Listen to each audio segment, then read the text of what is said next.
you got all the excuses and want me to understand, but you don't understand not getting your money though.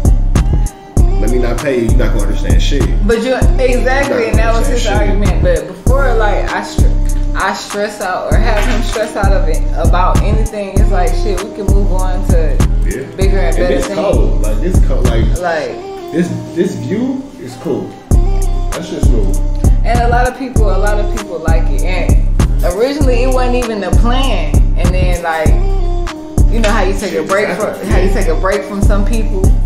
And, you know, we took a break for a second, like, but you gotta keep the party rolling. Like, that's one thing he always tell me, regardless of whatever, you gotta keep the party rolling. Yeah. So we shot a couple episodes here, and the response that we got was kind of better than that we was getting at the studio. Yeah. So, and it's, you know, more comfortable. Probably all and, dark and shit. You know, it's not, I mean, it was a decent studio. He had, you know, everything was set up well. It was just the vibe on the background. So, and I want everybody to be comfortable all the way across the board. This works. But this ain't nothing but a gangster party. Ain't no too formal shit, you know, kick it like fam, you know. So I just start off what's going on. Y'all already know we in the building. It's your girl Southside 100, your neighbor with all the flavor. And it's the Keeping It 100 podcast. Shout out to my team, the Goody Mall. Shout out to We Good Media. Oh, and let me let y'all know, everybody that was following We Good Podcast, we had a hater. We had a hater take us out. But ain't gonna stop nothing, because you know what? One monkey don't stop no show. You know, you already know how we coming. So follow We Good Media. You know how we coming. Goody Mall show up, represent for us. Also, if you're not following Keeping It 100 podcast, you know what's going on. So do your thing, like, share, follow, hit the notifications. We in the building. Shout out to my boy Q in the building. You already know what's going on. If you a real one, you will save it. Period. If you a real one, you will save it. It's a LA thing today. I got my favorite cousin in this thing, and the rich trapper. You feel me now? Mind you, when I met my favorite cousin from LA, he was D Hill. Yeah. So you know that's before I could think of a rap name. So let's start there. How do we evolve from D Hill to Rich Trapper? I want to say shout out to my nigga Willie Joe, my nigga from the Bay. You feel me? He had called me one time. He was like, "Hey, bro, I want you to get on this song." So in the song, I said, "D Hill, Rich Trapper, don't you act like you ain't heard of me." And then I sent it to him, and he called me. He was like, "Nah, fuck D Hill, you Rich Trapper now." And it just stuck like that. It just stuck. He goes, it makes sense. Like it just stuck like that. It fit. And then I thought about it, and I was like, I'm never big on names. Like I have a hard time naming my projects. I have a hard time naming my music. Yeah. Now I think about it, I ain't even named my kids. And mama named them. I'm not the name guy. You feel me? It's not really my thing. But I'm the creator. Rich Trapper. Yeah, you feel me? And my nigga Joe was like, Rich Trapper. That's it. That's it. Rich Trapper. For sure. And it felt like it fit. And first, let me let y'all know. First, let me thank you for coming out. Man, thank you for having me. Bro, been rocking with me for a long time. For a minute. Like dead ass. I really appreciate you, because you be back and forth from LA. Yeah. I know you be traveling. I'm on my way out now. I'm on my way out I've been rocking with my boy since no interviews. Y'all better check my boy out. Y'all better go back to the bag. You feel me? I don't know. Before pandemic. We was getting a bag. Like, he taught niggas how to get the bag during the pandemic. So how did you survive during the pandemic? Let these folks know what? Because I'm a Because you really was doing your thing. I can't wait. Like, you was traveling. You was doing your thing. So how did you survive that when, you know, everybody else thought it was the end of the world? Man, go on real quick. Let me grab this lighter real quick. Oh, you good, big dog? No, because you asked a real question. How did I survive? I started living and stopped surviving. I ain't had to survive in a long time outside of a jail cell. Great point. You feel me? Like, nah, cause I be up. Like, I like to, even throughout this interview, a shit gonna go off a couple times. I'm gonna text niggas, blah blah, because we still in rotation. The money's still going. You feel me? How did I make it during the pandemic? I have faith in God. For sure. Number one, not to tell y'all to believe in what I believe in. This is just what I believe in. Higher power, the earth, the energy, the question, whatever the fuck. Everybody got their own shit. But believe in that though. But you had faith in God. I had faith in God. You feel me? So, but whatever you believe in that shit. You feel me? And the same way that I'm living now, I just say a prayer and go. You feel me? To put it into a literal aspect. Imagine you follow me on this, Q. Imagine you in a tunnel, right? You in this dark ass tunnel, and you can't see a light. But if you be real quiet and you hold your breath, you can hear niggas talking. So you just don't go that way. Right. That's it. Yeah. So I can't see shit. It's dark in this motherfucker. But if you be real still and you hold your breath and you don't fart, cough, or burp, you gonna hear them niggas over there go that way. You feel me? And in my mind, that's God.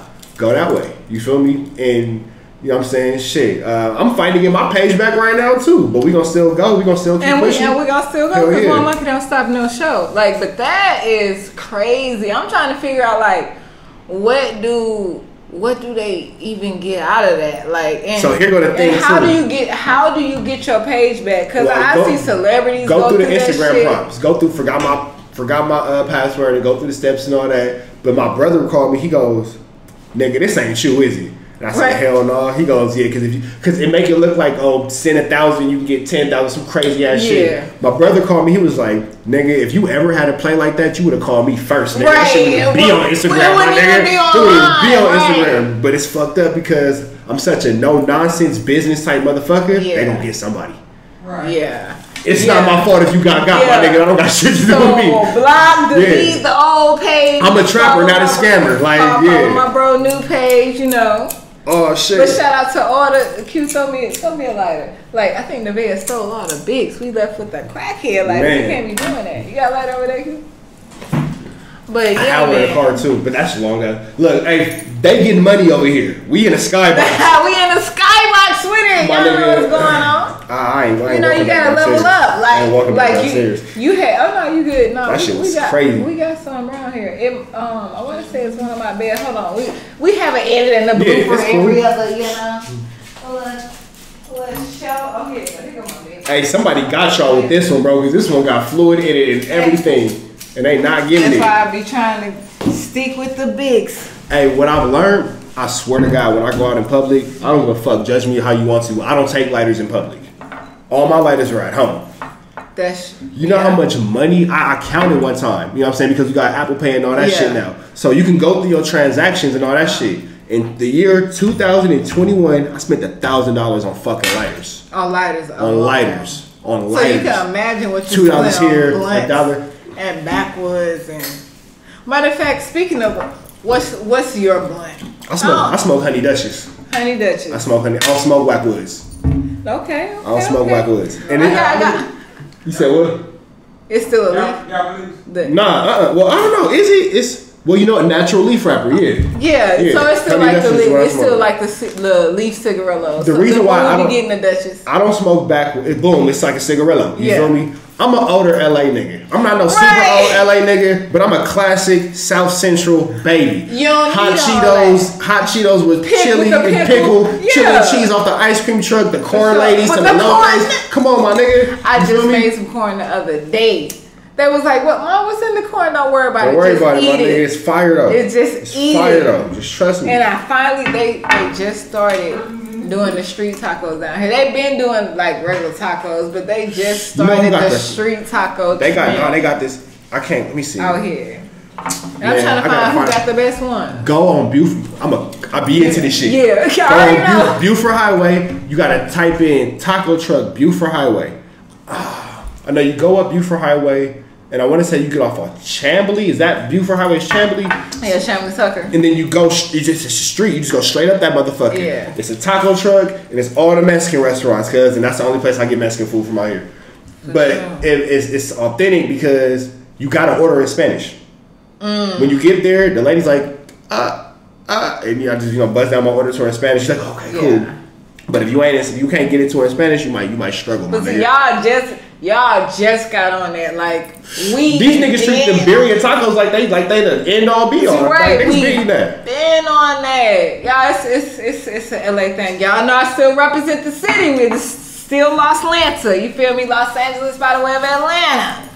But it's an LA thing today. Yeah, man. Tacos is serious, bro. Like tacos the niggas out here, like bro, like Atlanta got fire ass lemon pepper wings. The wings out here are amazing.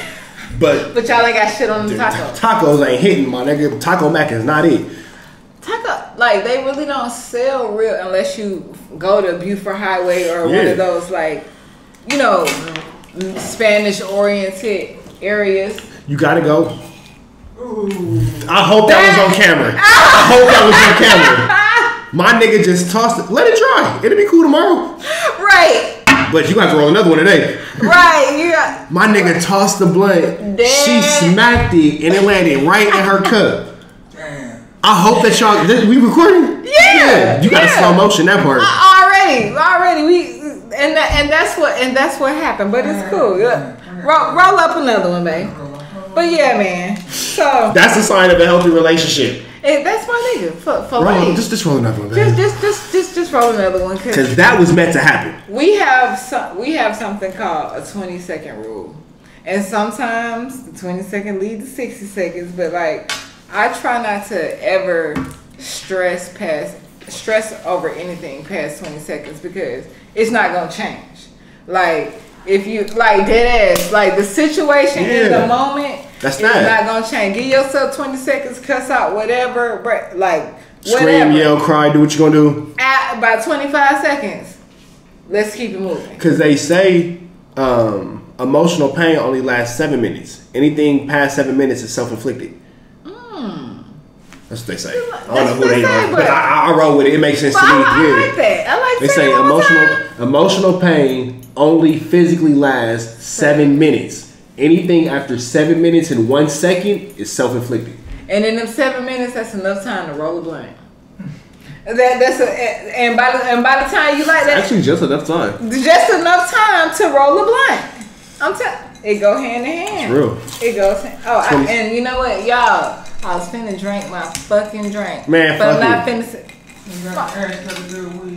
Ashtray good weed. You know what? My dog said, "Fuck." It's an LA party. My dog said, "Fuck that shit." Hey, you talking about this? Is what we do. I'm saying ain't nothing but a little ash in that thing. Because look at it like this: niggas ain't gonna admit it, but in reality, niggas be a full blown public sharing blunts with strangers. Yeah. Dropping blunts on the floor in the club. Nah, picking them bitches up and then for real. Past that, a nigga dropped some weed on the floor in the club. The floor club is disgusting. Yo, what's so crazy? The floor in the club is disgusting. Put that shit right in his blunt. Being from LA, I started out a swisher nigga. Like die hard swisher. Now what got me to backwoods? It was some hear me out. It was some southern shit, nigga. I was in the club. Rolling my swisher. This is before I was buying like game leaves and like Dutch, cigarettes and shit. Rolling my swisher, how we do? Packing my shit. Or a white owl if you ain't got one. Yeah, bro. Tell me why. One of these motherfuckers said one day, "Who the fuck rolled this mechanical pencil?" And I was like, bro, I ain't even claimed the black damn. I had Zot and everything, and it was fat and all, but I was like, you Atlanta niggas. Like, that took me back home. Like, you Atlanta niggas, man. I'm an Atlanta nigga, but you Atlanta niggas, like. That nigga said, who wrote this mechanical pencil? Like, literally. And it was a bitch who said it, too. It wasn't even a nigga. It was a bitch. She said, who the fuck wrote this mechanical pencil? I was like, I don't know. Somebody passed me a leaf. And that's when. This is why I can't fuck with backwoods. So, at first it was, they, like, make you lightheaded, like a cigarette. You feel me? But then niggas would be like, oh, well, that's because you didn't wash it off. Why do I need to wash? Like, that's a lot. That's hella steps. Yeah, like, that's hella steps. Now it's a chore. Like, right. That's a lot, my nigga. It's like, well. Yeah, that shit hard, my nigga. But see, my response to and I don't smoke tobacco outside of blunts. You gotta put more weed in it. Like, you gotta make the weed override. But then see, here go the thing, too. You feel me? It works out, you know what I'm saying? Because we rich trapper. Make sure the rich trapper strand. Hey, you talking about? Man, all I need is a gram and a half tops. Coasting. It ain't because my tolerance is low. I smoke out whomever, however, whenever. Yeah. Smoke fire. We've been interested in starting our own strand. Like, I ain't gonna throw our name out there no more. We done put it out there a lot. But how do you start that? Just do it. Like, do you have to go with the major, like, branded company, like Cookies or... No, hell no. Rich Trapper Farms. What? This is my shit. Ain't Cookies, nigga. So Rich you just grow your own shit. So how it work on my end, you know what I'm saying? And keep in mind, to those of y'all watching, I am based out of Los Angeles, California, where it is legal. Do not catch a case trying to do what I'm doing. That is not advisable. I'm not telling you to catch no type of felonies, misdemeanors, or in-betweens trying to be like me, my nigga. Be like you. Yeah, you feel me? Be like you. Don't be like me. But it started off, my first weed plant I had on the side of the house. I did that. Yeah, I was like in like 9th grade or whatever. You feel me? And I had this white homie named Rafi. Shout out my nigga Rafi. He was what was Rafi? A surfer? Snowboarder? All that X Games shit. And his mom, Rafi was cool with Buck. And this nigga Buck called me one day and was like, hey, you want a weed plant? And I was like, what? And then Rafi called me, was like, hey, a Buck's finna call you and ask you if you want a weed plant. And I was like, all right. I said, yeah, what's up? This nigga goes, my mom, mind you, these are my white friends. Yeah. My mom's being a fucking bitch. I gotta get rid of the weed plant. Right. Okay. But, come on, my nigga, bring me that shit. And bro gave me a whole fucking weed plant. This shit was like this big, buddy, the whole shit. And this nigga was like, and I'm in the 9th grade. No, 10th grade. I'm lying. 10th grade. Yeah, 10th grade. So, bro was like, if you take it out, you're gonna shock the plant. So he taught me how to repot it, the whole shit. We in the 10th fucking grade. This nigga showed me how to take it out the little pot and put it with the dirt already and put it to the big pot. Wow. And so you knew the game back then. The whole shit. That nigga taught me how to trim it. And mind you, Buck lived around the corner from me. So we kids. He walking down the street with a fucking weed plant. Give me this motherfucker some LA shit. You feel me? So Buck, give me the weed plant. That's normal. That's normal where we from. Normal. Please, again, if you are not in a legal state, don't do that. Don't do that. It's normal out there. So he give it to me, boom, I plant it. My nigga teach me how to trim it. He teach me how to put the dome over it and put ladybugs in it so it can stop the aphids from eating it and the spider mites and all that type of shit. So that's what the ladybugs do. So you put ladybugs in the dome and they keep like all the impure bugs out, like the spider mites and the aphids and anything that'll eat your bud or make it like non-smokable. Yeah. And eat that shit. You feel me? Okay. I learned all that shit. You feel me? And it just went from there. And then it's networking.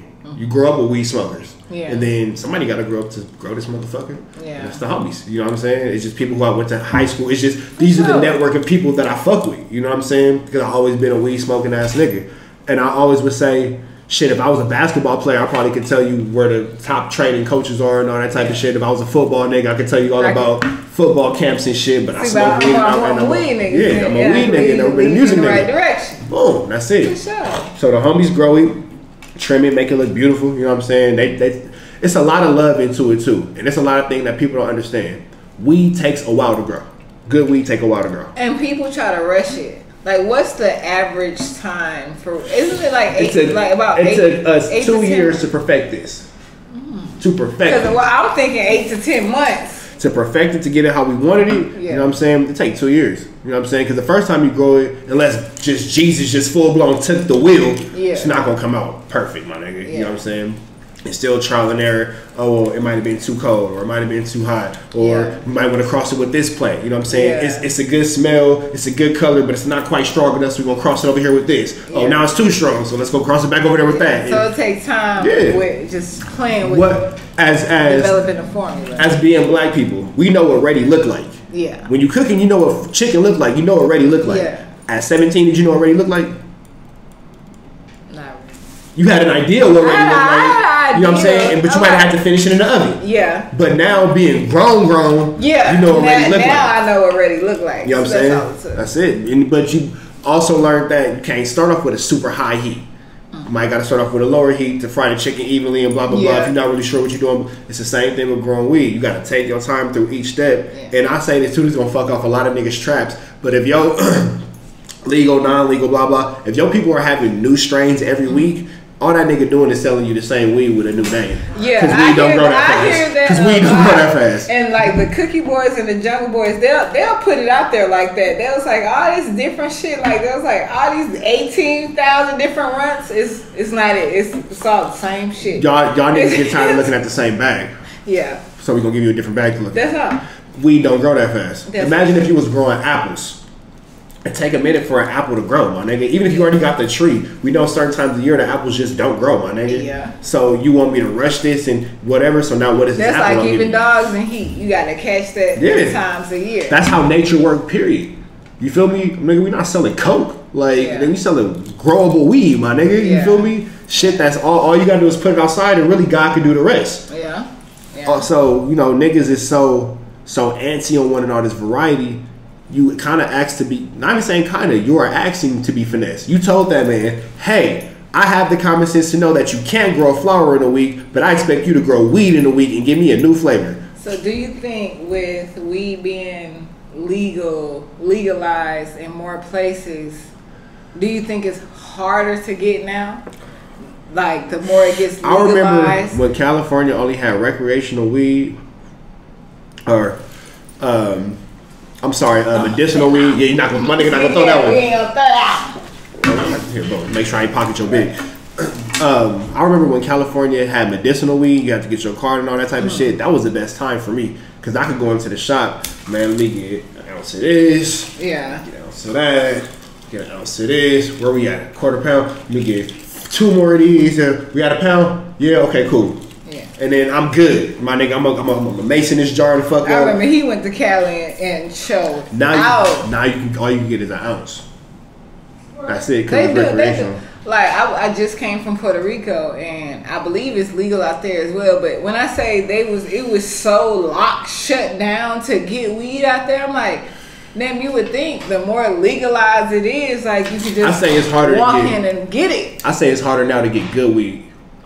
Like finding some real, like, cause now the weed kind of like candy. Like I don't like that new candy weed. I like my weed to look like weed. That you feel me? Yeah. Some good ass LA Confidential, some good ass fucking Bubba Kush, some good ass Louis the 13th. That good ass Afghan, the original. And it's fucked the originals, but it's fucked up because now these new little niggas. I had a little nigga tell me the other day, "Oh, I won't smoke OGs. That's like mid." I said, "What?" You said, "Yeah, OG is like mid." I said, "Yeah, that's because these niggas got so much bullshit weed that's plentiful. They told you it was some OG, my nigga." That's what it is. Yeah, like, nigga, some OG, like fire. You tripping, really, what y'all call Za, like what we call Za out here is stress out there. It's literally like the mid grade out there. Like we really not getting. Yeah, I don't care about all that purple, pink, blue, yellow shit. I don't care about that, nigga. Now I'm a forever love Granddaddy Perk. The original, some real Granddaddy. Yeah, the real, like the real. These niggas be having like some purple stress. Niggas have figured out how to turn the AZ purple, and I ain't mad at it. But on the back end, just be open to education. Yeah, you feel me? So like, I'm LA nigga. We smoke OGs. That's what we bug. You feel me? Is OGs and all that type of shit. Don't look me dead in my face like, ugh, turn your nose up, my nigga, when you smoking AZ, like my nigga. I seen the Snoop interview where, you know, and Snoop is known for like that nigga blow OG. And that's what he said. Wiz Khalifa blow OG. He was like, you'll never see me roll no leaf, no backwood, no. And that's what Snoop said. He was like, cause you don't need, when you have good weed, you don't need all that. He was like, he said we'll die with the motherfucking weed we be smoking if we roll. What the fuck y'all be rolling and shit. Eight don't need to go on one blunt. That's a lot of weed. It's a fad. It's more so a fad now. But that's because niggas are smoking. It depends on where you at. Half of this shit be that bull. You need an eighth in the blunt now. Like half the shit be that bullshit. What I would suggest people. I be in here trying to make my own wax and shit. Like, damn it, something got to get me higher than what the fuck I been getting from Man, legal state, illegal state, all the same. Find you a single spot. I'm gonna just say spot dispensary. You know, y'all do with that information what you will. Find you a single dispensary. Build a relationship. They got something that you like. Stick with them. A lot of times too, and this is the trapper in me talking. A lot of times niggas fuck up. Bouncing from spot to spot to spot to spot, chasing the deal. Oh, well, this nigga over here got a curiosity killed the cat, my nigga. Yeah. You can sit your ass down somewhere because at the same time, too, when it's all said and done, I always stress this point: it's just weed. Yeah, it's just weed. It ain't like we not smoking crack. We're not doing lines. We're not shooting up. It's not even a perk 30, my nigga. It's just weed. So you find something that you like. Now, if you, well, what about I'm a connoisseur and blah blah. Most of you niggas don't even know what that word means. We're not gonna go into that. But you a connoisseur, you want to blah blah blah. Just, I hate to say it, but before, I always encourage people to experience the real thing before dealing with the black market version. You feel me? So eat a bowl of Frosted Flakes before you eat Frosted Flax. You know what I'm saying? Eat some Fruity Pebbles before you eat Fruity-Os. Or Fruity-Os or whatever. Yeah, whatever, my nigga. Like, get the real one first because, again, being an LA nigga, my mind is just different. I might be spoiled in this aspect, but it blows me when niggas be like, oh, there's some Jack Herrera. And I look at it, and I ain't gonna kill nobody, Trap. Get your money, my nigga. Yeah. I'm just not gonna buy it because I know that that's not no fucking Jack Herrera or Runts or whatever the fuck it is, blah, blah, blah. But then on the same token, a nigga come with some shit, and like the little nigga told me, oh, it's OG. Like, I don't know, like it's weird. You feel me? Niggas that hit you with the, oh, this said Cali Pack. What that mean? Like, you feel me? Like, yeah, because just I get California niggas grow bullshit with you. I get that. Exactly, like California niggas ain't gonna bullshit California with niggas you. will grow bullshit like, with you. Like, they still gonna bullshit you too. It's just... Because even when you go to the dispensary in LA, it's still a bottom shelf. Yeah. Somebody's still gonna buy, you know what I'm saying, them $50 ounces. You feel me? For shit, sure. Yeah. And it's still gonna get, 50% of, a certain population high. But... That's it. And then, for the real ones... You know, most niggas can't even smoke good weed like that, though. And I say this. When I go to LA, like when I don't know if it's something about the sea level. I don't know. I be high as a bitch. Like, I be fucking high as a bitch. Like, I'm looking at the homie like, hey, bro, I'm high, my nigga. See, you gotta go out of town to have the moments and shit. Like, I don't know. I ain't gonna say it's a drought in Georgia right now, but goddamn it, downtown, my niggas downtown, we need y'all to get it together. Cause it's not where it's at, like. Hey, this is what I will say. Again, I don't want to specify this to one local area. You know what I'm saying? Because I don't know niggas catching these crazy ass cases. But to my street level dealers, stop being so aggressive. You feel me? Because even for a nigga like me who got the sack, you know what I'm saying? Not like I'm not your dealer, not like that. Like I got enough weed to supply my personal habits. But I love how y'all toss that blunt. That shit is crazy. Them niggas that come up to me. Hey, I got that gas. Nigga, back up, nigga. I got it on me. What the fuck are you doing? Like, that's like chill for my security. Shoot you, nigga. What you doing? I think that's a South thing. But salesmanship is everything, little nigga. I am not knocking the hustle. I am not knocking the hustle. These water boys is cold down this motherfucker, boy. These water boys. Have you ever got caught by the water boys? The little nigga jumped in my car. What? The little nigga jumped in my fucking car. Like, yo, I was shocked. And I remember telling him, I was like, bro, like a nigga shoot you for this, and he was so like, for real? And they don't be giving a fuck. Man, I was They don't. They just be more so fuck with me, big bro. Fuck with me. I was on Northside Drive. And then, again, I'm not going to never knock the hustle. If I don't want to deal with you, I won't roll my window down. You feel me? Yeah. I am not going to knock the hustle. I was on Northside Drive, had my hand, I'm in a Suburban. Was I in a Suburban? Yeah, I was in a Suburban. So I had my hand up like this, and I had this ring on this hand.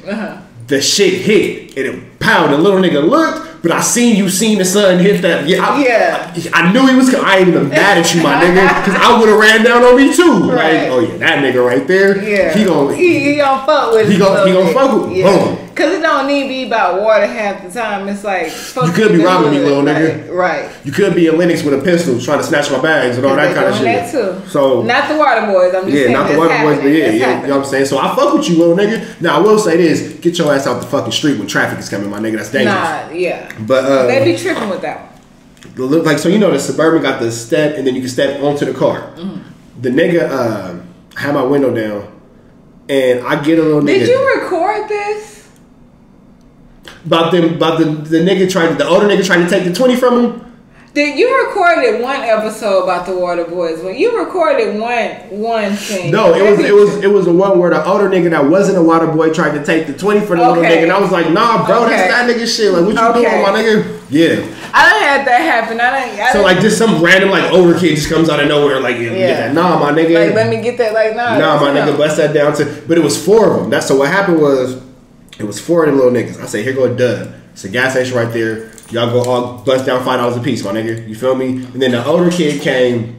He tried to like take that shit or whatever. And I was like, nah, my nigga, what are you doing, bro? Like, let them little niggas have $5, my nigga. What type of shit? Yeah, but so one little. And he wasn't even a kid. Like, now that I really think about this shit, like that, bro. This nigga had to be at least 20, my nigga. That nigga can go to Right Street for sure. Nah, for sure. Right. No, I gave a little homie a dub, and they said the same shit. Like, y'all split that shit, and little homie was like, "Ma'am, he's not gonna do it. Can you please just like, you feel me? I get the game. I'm not giving all y'all a 20, nigga. Like, I get the game. Can you please just find something to break us down? He was like, cause really, how he explained it, like, whoever get the money that like, that's they shit. That's they shit. That's cold. Like, you get what I'm saying? So they, like, y'all ain't really trapping. But y'all ain't breaking it down. I thought that was a team. But some people probably is, but that particular day, it just depends on how y'all running y'all water trap. I said, well, y'all better break. The nigga got the change. Y'all better break it down. But no, I made the nigga give me change out his pocket and broke him down. But like you said, it's better than you robbing me. It's better than you and Lennox. You get what I'm saying? Or to the nigga selling weed. I'm not. If your shit good, hey, what's up, my nigga? What's the deal? I might fuck with you, my nigga. You feel me? If it look like it makes sense, I'm like, fuck it. What's the deal? But if I feel like I'm in danger, if I don't buy this, my nigga, it's probably not gonna be a good. The best weed comes from niggas who don't describe. You got some weed. What kind of weed you got? Some good weed. Let me get that shit. Yeah. But when the niggas start breaking down, like like alright, that shit. But what's the name of the weed? It ain't got no. It's smoke. Hey, one thing I can respect though, from the outside niggas that's aggressively trying to sell me weed to the water boys, niggas is hustling. The only thing that I don't respect, and this ain't no Georgia shit, this ain't no LA shit, I just don't respect the thief. You feel me? Like a snatch and grab nigga, I don't really respect that. You feel me? Like a pickpocket, all that type of shit. Like I don't respect that. You feel me? And if a nigga, because there's so many ways to get money. In Atlanta, niggas is. True story. I got a little, I don't want to say too much, property situation out here. Mm-hmm. You feel me? And they do a gang of movies. You feel me? So the nigga comes, all my neighbors, he leaving little signs and shit. I throw that shit away. Fuck about no movie, my nigga. Am I in it? No? Okay. About my business. You feel me? One of my neighbors comes and they was like, oh, you know, they're doing a movie. If you move your car, they'll give you $200. So I think to myself, $200. They give me $1,000. Whoever's putting these signs up, it's the movie studio money. It's not your money, my nigga. Exactly. You feel me? So short story shorter, all the neighbors move their cars. Not me, nigga. I purposely left my shit on the street. No, this is my shit. Fuck you. Right. They come to me. Yeah, we'll give you $200. I need $1,000. Security come to me first. I need $1,000. I ain't moving shit. The security guard was like, everybody got everybody got their $200. Everybody got that. I swear to God, right hand of God. Security come. Oh, you $200. I said, tell them I need $1,000. I said, I don't give a fuck, nigga. Like this my shit. Yeah, this my shit. This I paid. This belongs to me, my nigga. You feel me? Nigga come back the next day. All right, look, we gonna give you $1,000. Just don't tell your just keep that. Well, they gonna see it now, but whatever. That's y'all bad. Yeah, like y'all should have demanded more for your property. Because what I know is if y'all shooting this movie, nigga, it's a budget. You know what I'm saying? I ain't gonna say the company, but this is some. Like this is some AMC shit. Like this is not. This is some shit that we. It's a brand that we all know and love. You feel me? So nigga, what? Nigga, cash me out, bro. Cash me out. So Atlanta specifically is giving away money. These niggas gave me $1,000, and then here go the cold part about it. Man, I'm only giving y'all niggas 12 hours. After that, I need my shit back. Them niggas gave me $1,000 to not keep my shit in front of my spot for 12 hours. So they can film. Make it work. I don't know what you gonna do, my nigga. Make it work after that 12 hours. Yeah, but after that, nigga, 12 hours, I need my shit back, my nigga, or we can renegotiate another $1,000. Wow, what brought you today? What brought you to Atlanta from LA? Music. I'm shit. I remember I woke up. It was May 5th, 2016. That's cute birthday. May 5th. It's my mama's birthday. It's my mama's birthday. No, my mom's birthday is the 4th. Sorry, mom. Shout out my dudes, though, you know. Cute. So man, shit. So I remember I packed up my car and I just drove to Atlanta. I said, fuck it. I had been planning it though. I said like, man, fuck it, nigga. I ain't finna just. I was on some ghetto shit. So is the music grind easier down in the South versus on the West Coast for you? It's different.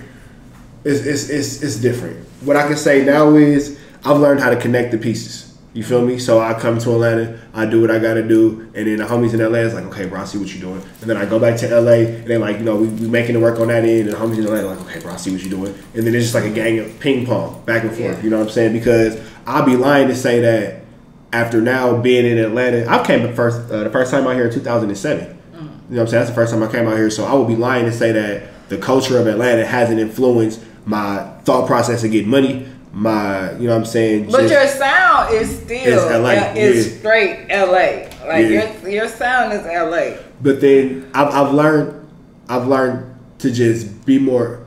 Man, I hate to say it like this, but like I try not to think like an LA nigga, if that makes sense. I might make music like an LA nigga, but I try not to think like an LA nigga because I'm of the world. Yeah. You feel me? Like I don't want to be so caught up into that was my biggest problem when I came out here. I was so caught up into the LA way of thinking that I wasn't open to receiving people. I wasn't open to receiving opportunities and help and shit like that. So I was my biggest problem. You feel me? And then once I got on my own way and I've learned to be more open-minded to the people around me, then it's cool. For example, I say like the craziest shit to me. The Migos is from Atlanta. They from Gwinnett County. Yeah, and like Athens and like North Atlanta. Nobody's sitting here saying like them niggas ain't from Atlanta. I mean, outside of that one song, that whatever, but not even but funny. That was just really, I think, for a little spark. Right, but they from Atlanta. But you know what I'm saying? They from Atlanta. The Migos is from Atlanta. Yeah. Now take this same concept. LA niggas not going for it. Man, you not from LA. No, you're not. You from Lancaster. No, you from I dead ass. I mean, y'all like that in LA too, though. You be like, where you from? Cuz you got name, what street you from, so, what hood you from. So even on that aspect, that's what they doing down here now. But it's still like I'm not even past the gangbanging shit. Atlanta's very inclusive. Without being from here, Ludacris is from here.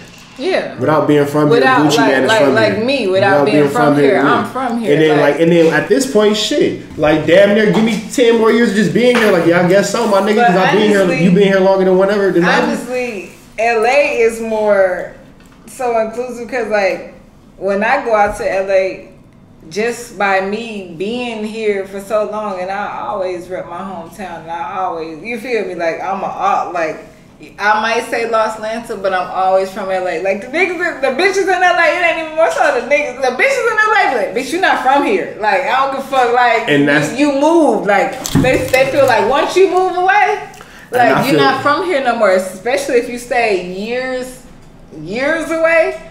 Yeah, they're like you're not from here no more. But you know. So with that being said, looking at the aspect of an artist, that's what I hope to change in LA culture. I fuck with all of LA County, from fucking San Pedro to Palmdale to Pasadena to you know what I'm saying, Pomona, whatever is LA County, my nigga. If you can hit Wayside, my nigga, I fuck with you. If you can go to our jail, my nigga, I fuck with you. You feel me? And the more somebody got to be the example of inclusiveness. You feel me? Because again, I take it back to using the Migos as an example. They not, you not from there. No, niggas welcome them niggas and love them niggas and fuck with them niggas, and that shot them to superstardom. Yeah. In my personal opinion, outside of Nip, Snoop, The Game, these classic ones that we have, LA could be on top of everything if niggas would stop telling other LA niggas that they not from LA. Because all that type of shit do is just breed conflict and it breeds aggravation, and now you mad at a nigga and y'all doing everything but moving positively forward to a rap song or a singing song or whatever the fuck the shit is. You feel me? And that's just it. Like, bro, I fuck with LA County. That's it, my nigga. That's it. If you grew up on Big Boy in the morning like I did, my nigga, I fuck with you, my nigga. The big boy. Yeah, the big boy. Not little big boy, big boy. Big Luther, not little Luther, big Luther. Like, nah, for real though. But speaking of the homie Nip, you feel me? The trial just started, you know. It's been a minute since I've been back home. How does the city, like, it's an how does the city feeling. feel right now? Like, for example, when I asked that, perfect example, like, you know, the whole YSL locked up. Right now, you can tell the city feel that shit. Yeah, they're not okay with that. Like, so how is LA feeling right now? The city, you know, LA, the kind of how we feeling out there right now? Speaking positively, I think that is showing a lot of different people a lot of different ways of looking at situations and viewing situations, because this is your friend, this is your family member, this is your homie, this is your associate, this is your neighbor, literally and figuratively speaking, you know what I'm saying? This is somebody who you are tangible with if you're from a certain section, you feel me? And when I say certain section too, I don't even mean just like from the Crenshaw district, because I know West LA niggas that's like, man, no, I really fuck with him, and they had some shit, blah, blah. Like, it's just, he fuck with a certain type of person, you feel me? I don't know. It's still a sad situation in my personal opinion. It's still sad. It's a life loss, obviously, in it, you know what I'm saying? And then you got the life loss of the dude, you know what I'm saying, who you know, did what he did or whatever. But it's like niggas will argue about anything because still, like, it's the bullshit. Like, oh, you did this, you did that. Like I don't know. I don't know, man. And again, it goes just back to the music shit. Like, we talking about everything but low key what mattered. You feel me? And then you could take it to the gang politics of, well, you know, whatever, blah blah blah. But then when you really come down to the actuality of it, if you really not getting no real money off your gangbang culture because you're a Snoop Dogg, because you're the game, because you're YG, you know what I'm saying? Because you're these niggas who took your neighborhood and made a way to make a profit for you and those around you. What are you really fucking talking about, my nigga? You feel me? Like it's just it's a lot of opinions for nothing. A lot of rappers speak their own demise in their music a lot of times. You got to be careful what you say. Like, words are spells, in my opinion. I really feel it. I feel it. I have personal stories that prove like that right, and I know that for a fact. But it's just like even all the way down to exactly how they pass. Like, and I ain't even talking about just on no Tupac shit. Like, and you go back to their songs, it's like, why can't people speak life anymore? Like, ain't nobody speaking life anymore. It's like, yeah, we love money, we love niggas, we love bitches, we love hoes and shit, but like nobody's speaking life no more. And I feel like that's why half of this shit is going the way it's going. Like, rest in peace, CIP, everybody that, you know, we done lost, but I feel like if we speak more life into this shit, like, that's one thing I love about your music. You ain't never had no, like, I'm not gonna talk about. You ain't never had no disrespectful music. Like, don't give it. We love us some disrespectful shit. Let's keep it real. But you go stream "I Need a Bitch." I'm now every. Yeah, I was just gonna say now that was a transformation. That was the introduction to the rich trapper. Like, let's get into it. Yeah, shout out like, "I Need a Bitch." Royce and Willie Joe, rest in peace. Tracks a million. And don't we got some what's it's out? What's coming out? What we got going? So I got Game 6 out now. Game 6 out now. Game 6 out now. Yeah, let's go get that. Game 6. Yeah, man. But you know what? You got to be careful with what you say because, two, I've learned that, well, in my life, I ain't speaking for nobody. It's niggas who don't like me. You feel me? It's niggas who, I'm not even saying whatever niggas say I'm gonna do about all that type of shit. Like, I'm sure that exists and all that kind of shit. And not to say that I'm oblivious to the fact. I'm just not gonna waste 2 minutes and 37 seconds talking about it. True. You know what I'm saying? Because for what? Like, fuck this nigga. Like, what the fuck is an op when niggas is going broke? It's the middle of a fucking what we in a gas shortage or some shit? Yeah. Some crazy ass type of shit. I just spent $20,000 on a spot for me and my kids to vacation. That's what I spent on for them to sleep. So how you feel about rap beef? Like you said, like between two rappers. So like you said, like some of that shit be real. Like, you know, as niggas don't like you. Like, what if you know you heard your name in a track? Like, how you coming? You letting that shit go? Like, I'm a grown ass man. Fuck all that shit. No, I'm gonna respond because I'm a rapper. I'm a competitor. You feel me? So like, nigga, if you wanna lose yourself in the music and all that shit, you need an 8 Mile moment, my nigga. I'm okay with all that. Like, you feel me? I'm okay with all that. But sometimes it's responding back and forth in the music lead right back to the streets. See, and then here goes the situation. Well, speaking on any type of street situation or whatever, my security will get your ass. Like, I'm not, I say this in every interview. I got security. Like, them niggas is coming. It ain't pause. Like, you know what I'm saying? Like, them niggas is tripping and they all legal. You feel me? It's all licensed. I don't got the homies with guns and all that type. I got security, my nigga. Yeah. You feel me? So if you come with that bullshit, that's on you, my nigga. You feel me? But then just in an off chance that a nigga does want to take things to an unfortunate level, you never really lose the core value of who you are as a person based upon things that you've gone through.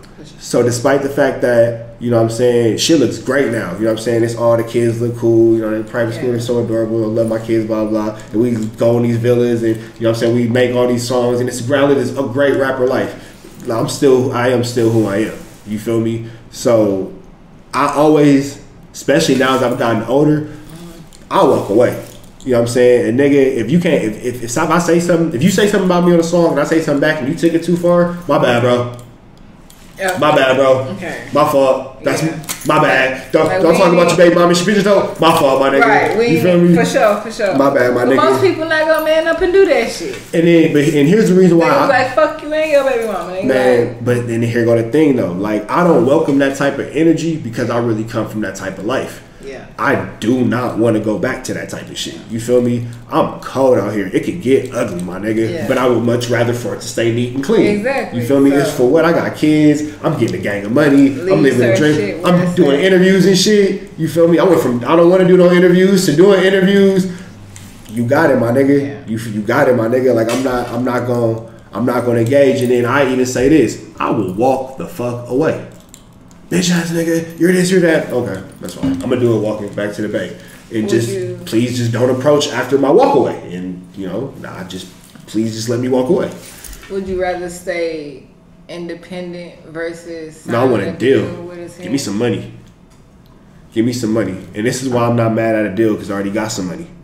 So I'm not a starving artist. You feel me? I know how the machine's supposed to work. I know what shit's supposed to look like. I've done rollouts. I've worked with executives from A&R staffs, the fucking biggest artists in the world right now. Nah, my nigga. You know what I'm saying? Like, so that's your give me some money, my nigga. Yeah, because I need to go to that next step. Because look for example of a, you know what I'm saying, like Rick Ross for an example, whatever. You still got your ties to whomever you got your ties to, but this is what you have. Yeah. You know what I'm saying? Because you've always been your own brand. That's what I've admired about you. And I'm gonna continue to be. Like you have, and you work fucking hard. Thank you. Like you really do. You work hard. Even when you hit me up, like from your break, I'm like, damn, like, cuz I'm like, where the fuck you been at? Cause I'm so used to you working. Man, like the U.S. Marshals thought they had me. But that, that's shit. Another reason why I ain't finna get into it with a rapper, nigga. Like my last issue came with the United States of America, nigga. You can keep your local PD, my nigga. Yeah. I'm straight. Like I'm gonna just stay out the fucking way. We ain't got time to. Man, I feel like if more niggas got money or more money. Think about how happy everybody was during the pandemic. What? Everybody had a bag. Everybody got along. During the pandemic, everybody was in a good mood. That's all. We gonna put it like that. People who never had shit. They had shit. They had shit. They had shit. They had shit. And then I ain't mad at. They say money don't make you happy. Bullshit. Bullshit. Contrary to that. Who happy broke? Nobody. You happy broke? Happy broke? Who happy broke? Goody Mob, y'all happy broke? Like, man, hell no. And I ain't even mad at niggas. Niggas like, oh, you only got that for a P. Look, nigga, if you got it on the wrong shit. If you got EDD, PPP, EBT, nigga, go eat, bro. Man, go eat. I ain't mad at you, my nigga. Even the EBT babies was eating during the pandemic. My nigga, do your shit. Talking about like niggas be like, oh, he only got that because it is. Like that's some hater shit, bro. Like man, like go get your money, my nigga. However you got it is how you got. It don't matter how you got to the counter, nigga. You here paying for the shit. But it's a lot of people who didn't, I feel like we need to be taught, a lot of us need to be taught more on what to do with money. Especially the ones who've never had money before. I'm not mad at nobody. But I ain't mad because live your best life because you only get one. I got a good reason why though. Like, I learned how to manage money because my dad is real good with money. You know what I'm saying? So, like, I despite how my parents' relationship ended up, I know both my parents have a relationship with both. My dad is great with money. You know what I'm saying? That nigga's cheap as fuck. You feel me? Now, do I know how to do like all the tax shit that niggas be doing? And you know what I'm saying? Am I gonna go into a house buying situation without asking questions? No, I'm not at all. But what I do know is when you really want something bad enough, eat at home.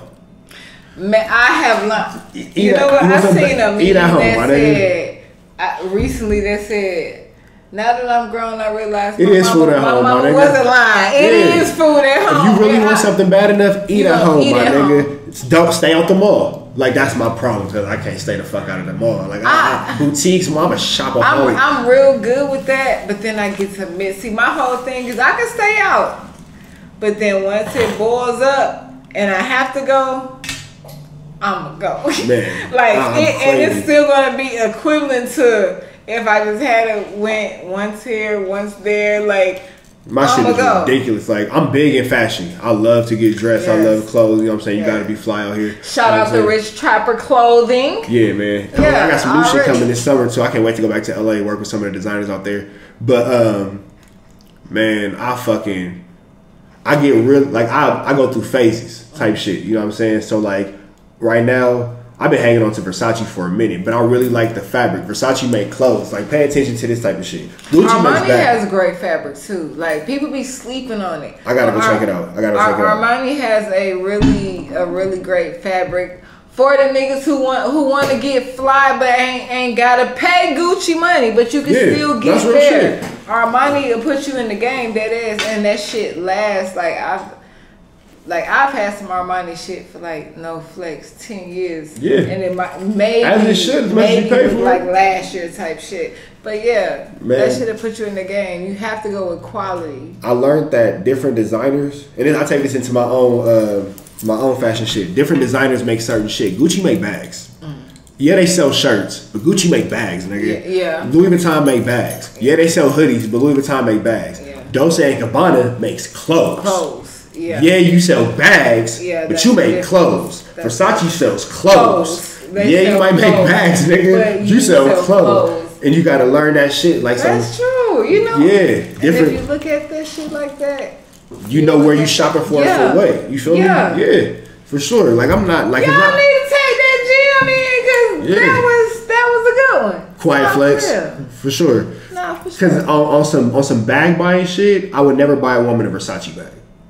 I would never buy a woman a Versace watch. Versace makes watches, I guess, but they make clothes. Yeah. You feel me? If I want to buy you a watch, we go like Rolex and all shit. Who makes watches? You feel me? Who makes watches? Cartier. Yeah, boom. Because they make watches. Yeah. So, you know what I'm saying? Even when you're looking at it like that, okay. So outside of the understanding of the brand and the longevity of the brand, what makes Versace? The fabric. Yeah. The fabric. For sure. And shit, I'm still come from where I come from. My ghetto ass touched that silk one time. It was like, yo. And that's what it is about Versace. I've always loved. That's probably my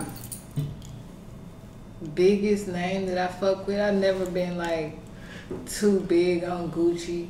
Like, I kind of got past. I fuck with Versace, Fendi, like. I like boutiques. I can't do Versace. I can't do Gucci or Fendi shirts now. Because I don't like the buff nigga shirts. Like, how you feel about the Hoochie Daddy shorts? Oh yeah, you in the Hoochie Daddy shorts? You in Hoochie Daddy season? All summer. So we got my bro in the Hoochie Daddy shorts. I could give a fuck. You agree with the Hoochie Daddy? Little light thigh, just a little bit for sure. Hell yeah, what? For sure, it's just how you rock that shit. That's boom. You feel me? And then here go the thing too. Now, but some of them niggas be having the Hoochie Daddy days to do something. Like, you can't have it. Well, I'm not going out with the runners. Men pro, like basketball. Like, they're not supposed to look. They're not supposed to look like swim trunks. You feel me? Yeah, because some of them is looking, and then it's like way coming to the Hoochie Daddy shorts, because men, believe it or not, like, you know, I like me a husky nigga too, but some of you husky niggas be having ass fat as mine. They not for you. You stick to the basketball shorts and the swim trunks and shit. The Hoochie Daddy shorts for like the little tall slim niggas who want to. Yeah, let us have something, bro. Who want let the because the worst shit is already like, man, show a little knee sometimes. I hate when I go into a store and I see a big nigga in my section, bro. That's why I wear no shirts, because you're wearing them and you need to be over there. It's not the fuck over here, my nigga. I used to be that girl until like, I think my sister told me one day, like, sis, you is not no small. Like, stay out the small sections, down to in the panty sections. Like, bitch, you wonder why you got a wedgie every 5 minutes, bitch. Buy the large drawers, and I be like, it's an insecurity thing, but it say large. Like, bitch, you not no small. Get your big ass out that large shirt, my nigga, and slide, bro. Why are you in my section, my nigga? Granted, I'm 6'3", 167, 170 on my best. This large shirt is for me, my nigga. This extra large shirt is for me, my nigga. Right. Slide, bro. Slide, my nigga. Yeah, that happens all the time. I'm not over here trying to fit into the medium for the 5'4", nigga. Yeah. I'm not in your medium, bro. A nigga had told a group of females one time, and that shit stuck with me. He was like, you females wonder why y'all be looking so bad and slopping y'all clothes because y'all wearing the wrong size. You could buy that same exact in your size and be alright. In your size, and that shit'll look how you want it to look, but you trying to visualize the Instagram model that you done seen in this motherfucker, and you gonna buy the extra motherfucking small, knowing you an extra large. Like, let's just buy it in your size. And then here go the thing too, like, man, how can I'm gonna just say, niggas like bitches. Yeah. What's my type? Bitches. Bitches. Yeah. Bad bitches. Like, so, like, man. And you gotta let a bad bitch be bad. Bitch, let her be.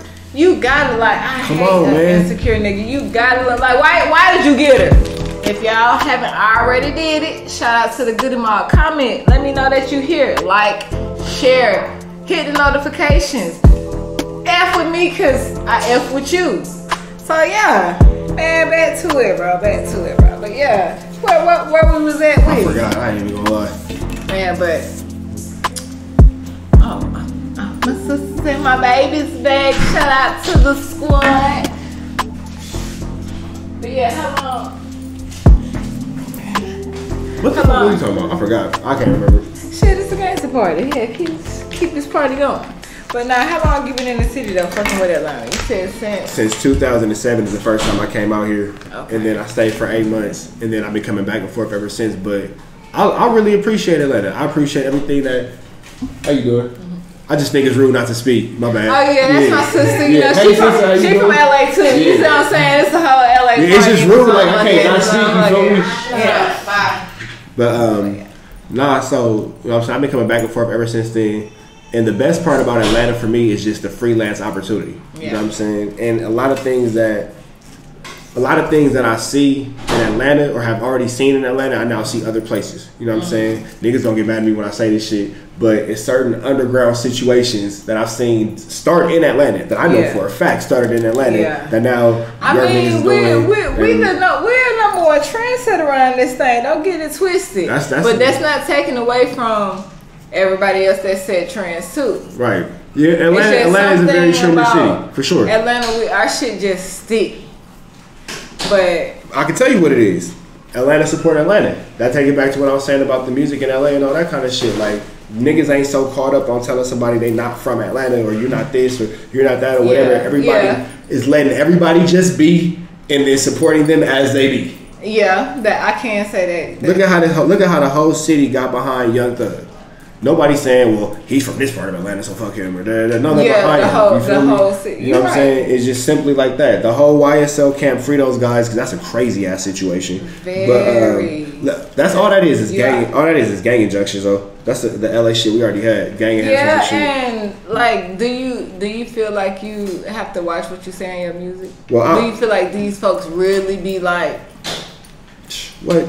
Well, look, I say this. Once you get to like a certain level of stardom. To close my last point, Atlanta supports Atlanta, period. And I believe that is why Atlanta is so successful right now because you can go platinum in Atlanta. Yeah. For sure. You know what I'm saying? You can sell 1 million records right here. Yeah, and just streams alone. You know what I'm saying? Deal. That's that. But the deal is, you know. Yeah, it definitely helps. But as far as that situation, I've always been very cautious of my lyrical content.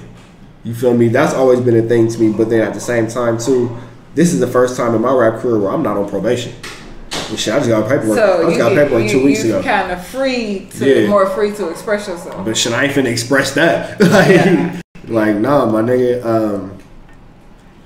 I just said in the song, in my halftime song, last night a bitch nigga shot a real nigga, but we don't make no diss records, we just deal with it. Plus I be going through a lot, I never talk about it, and they using nigga songs in court, so I can't talk about it. Yeah. And then that's it, right? Right. Everybody gets a Big Rico. We ain't got time. I said, you know, whatever, but I don't know, like we ain't not getting into that. You feel me? Because for whatever reason, Mel Gibson can play a character that kills 1 million people, and nobody will question him in court.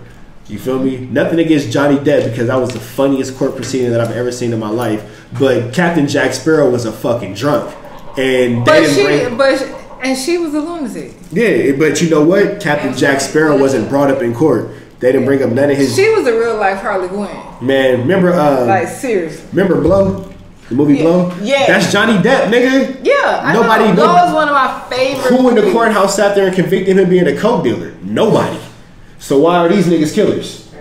Yeah. Who called this nigga a coke dealer?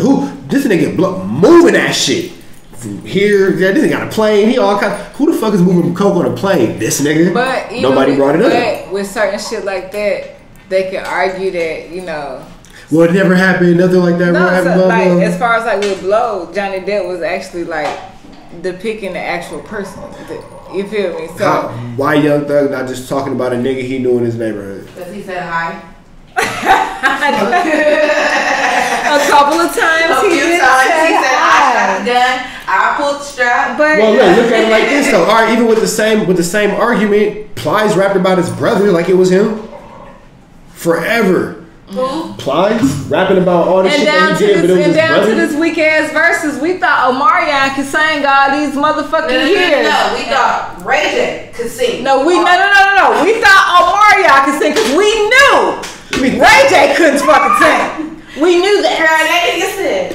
We knew that. You know who never go to jail for saying outlandish shit neither? Now that I'm thinking about it, Soulja Boy always saying some crazy shit. Why they not running down on Soulja Boy? Because it's entertaining. Because he's another 6'9". Because all that that's far. Because he's really? Another 6'9". I don't know, man. Because he's another 6'9". Because he's the feds. And I'm not saying Soulja Boy is snitch. I'm talking about Soulja Boy is setup. How 6'9" is the setup. Soulja Boy ain't nothing but a fucking setup. So that's why people don't even really give a fuck or be caring what's because real motherfuckers know you're just the setup. That's why people wonder why people haven't got 6'9" yet. Now would some people like a sniper one day to just be paid to do his job? Maybe some people, would like that. You get what I'm saying? But people not just running up on 6'9" because they know he's a fucking setup.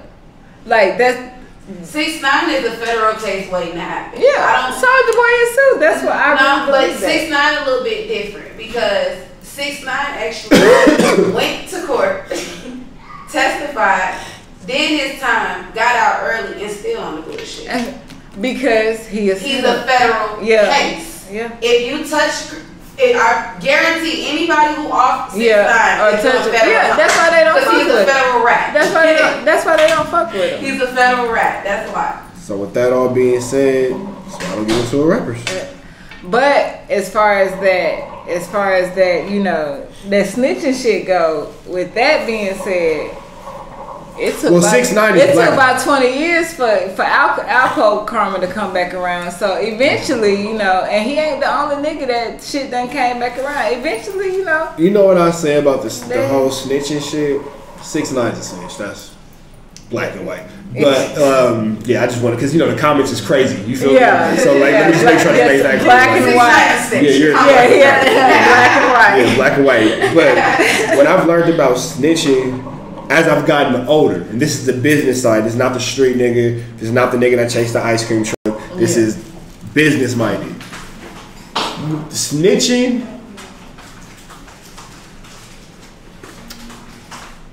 in my opinion, snitching is reserved for niggas who are actively living a street life. And this is what I mean by that. Like, so I can see where you're going with that. My daughter lives in the suburbs. Grew up in the suburbs. Something happens to you, you need to call the police, my nigga. It's not snitching. Yeah. You know nothing about nothing. You feel me? Like you know nothing about nothing. You don't know shit about shit. Yeah. Call the police. And she gonna say, I do know. No, you don't. Call the police, my nigga. Call the fucking police. And then or call me if I'm not around. Call one of the others. You can figure out. But like somebody said, y'all better stop talking about Master Splinter before you come next year. What are you talking about? But I get exactly what you're saying. But like because then too, I'll say this without saying no names. A nigga have a whole relationship with a snitch and then call somebody a snitch. Like, that shit is wild. That, you point taken. Say it louder for some of the folks in the back. I don't think they heard you say that. Nigga have a whole friendship with this nigga. Like, y'all niggas going, and then you got every excuse on why it's okay for you, but then you got something to say about the next nigga. All I'm saying is, what's good for the goose, just let it be good for the gander. But in the streets, there will always be, young niggas know this, if you cannot stand on your own too, it's bad for you, my nigga, because it's always gonna be a favorite, and the favorite is always gonna not be you. It's not gonna always be you, my nigga. And if it is you most of the time, one time it's gonna hit, and it's just not, my nigga. Get in that motherfucker and so when it comes to even the whole to get out, like snitch culture and all this type of shit, like I'm gonna just say it bluntly. Niggas ain't really cracking like that in the streets. The average day-to-day they not. You're not cracking the streets. Say it again, they not, because I know hella snitches living their best life behind the wall. Like best life. Niggas ain't cracking like that. But then out the general public, like these niggas on the internet, oh, you're a snitch. My nigga, if I go sock on you right now, my nigga, you gonna tell somebody, bro. Cause this shit hurt, bro. Like I really you gonna go tell somebody, my nigga. You feel me? Like my nigga, if I catch you, it'll be these little these new internet niggas. And I don't even mean new in age, like just old new niggas or whatever. These new internet niggas. I guarantee you, if I walk up to you and I bow over his head with this 40, nigga, you're gonna tell somebody. I ain't even gonna hold you. See, I like how I feel about snitching. Like the younger me will go, I'm with the culture.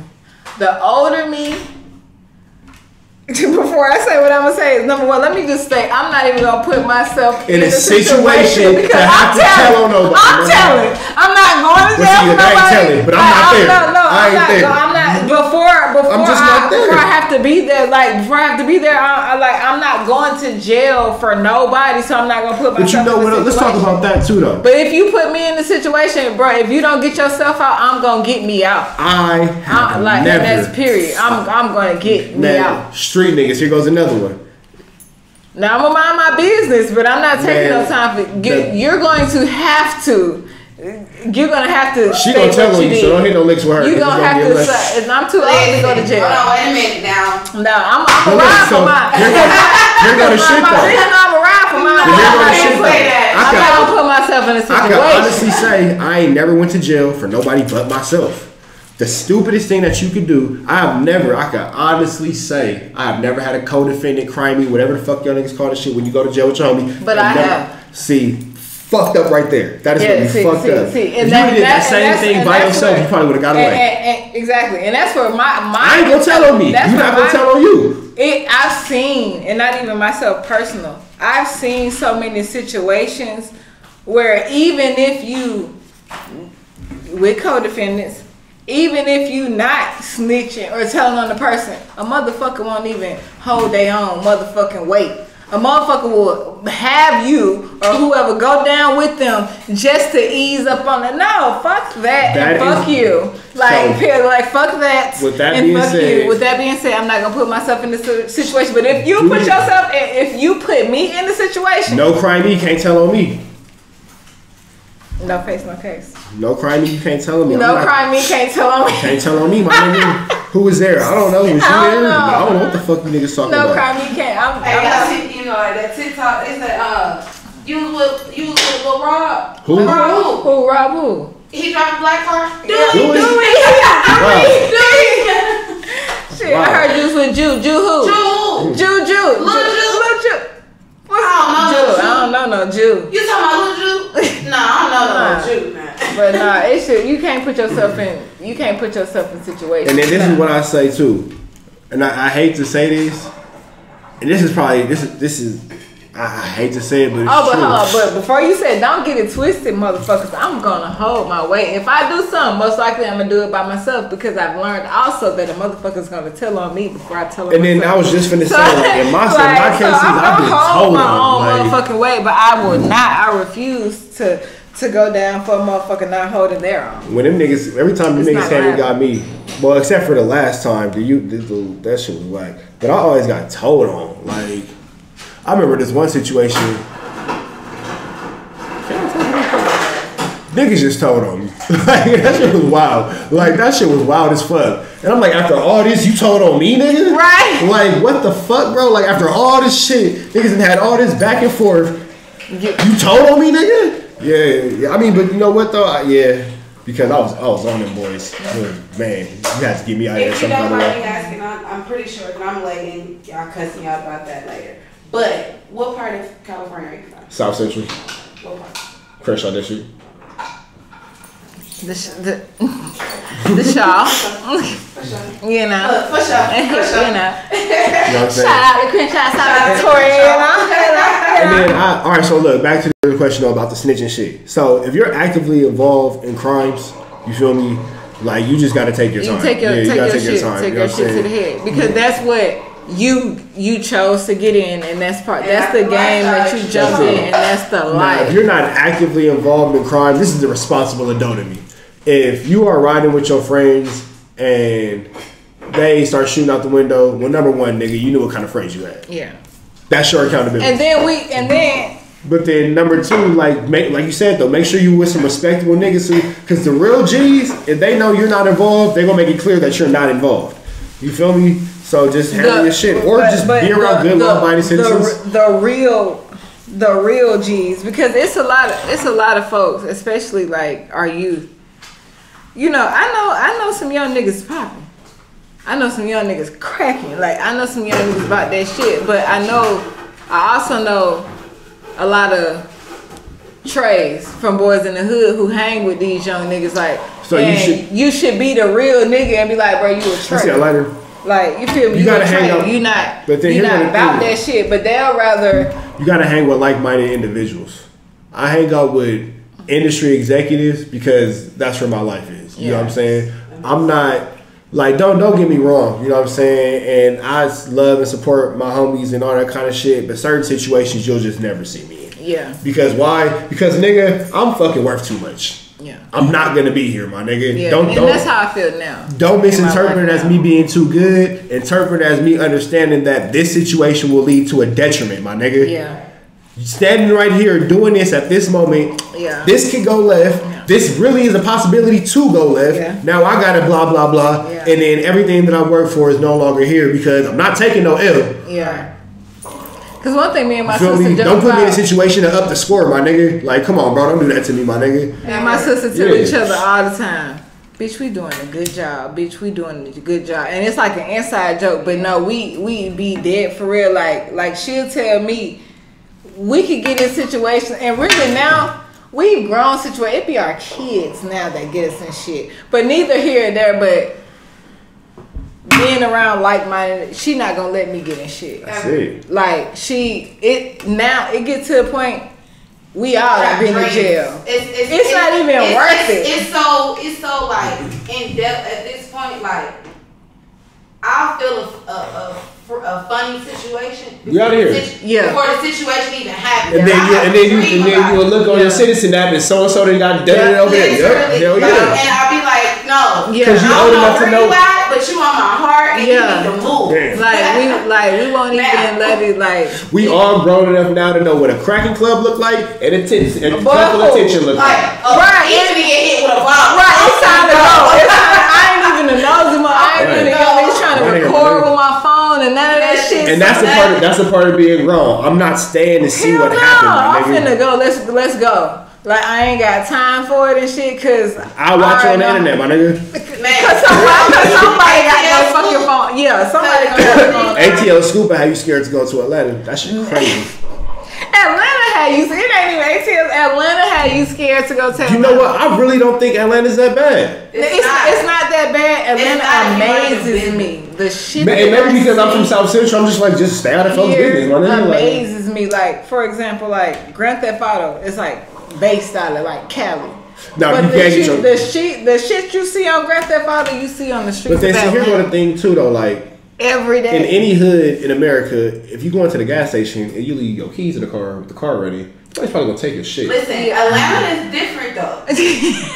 Cause keys or no keys, baby, this just gonna steal your shit. They taking it. Yes, locked doors and all. They even gotta Shout get on out to Tesla. Shout out to Tesla.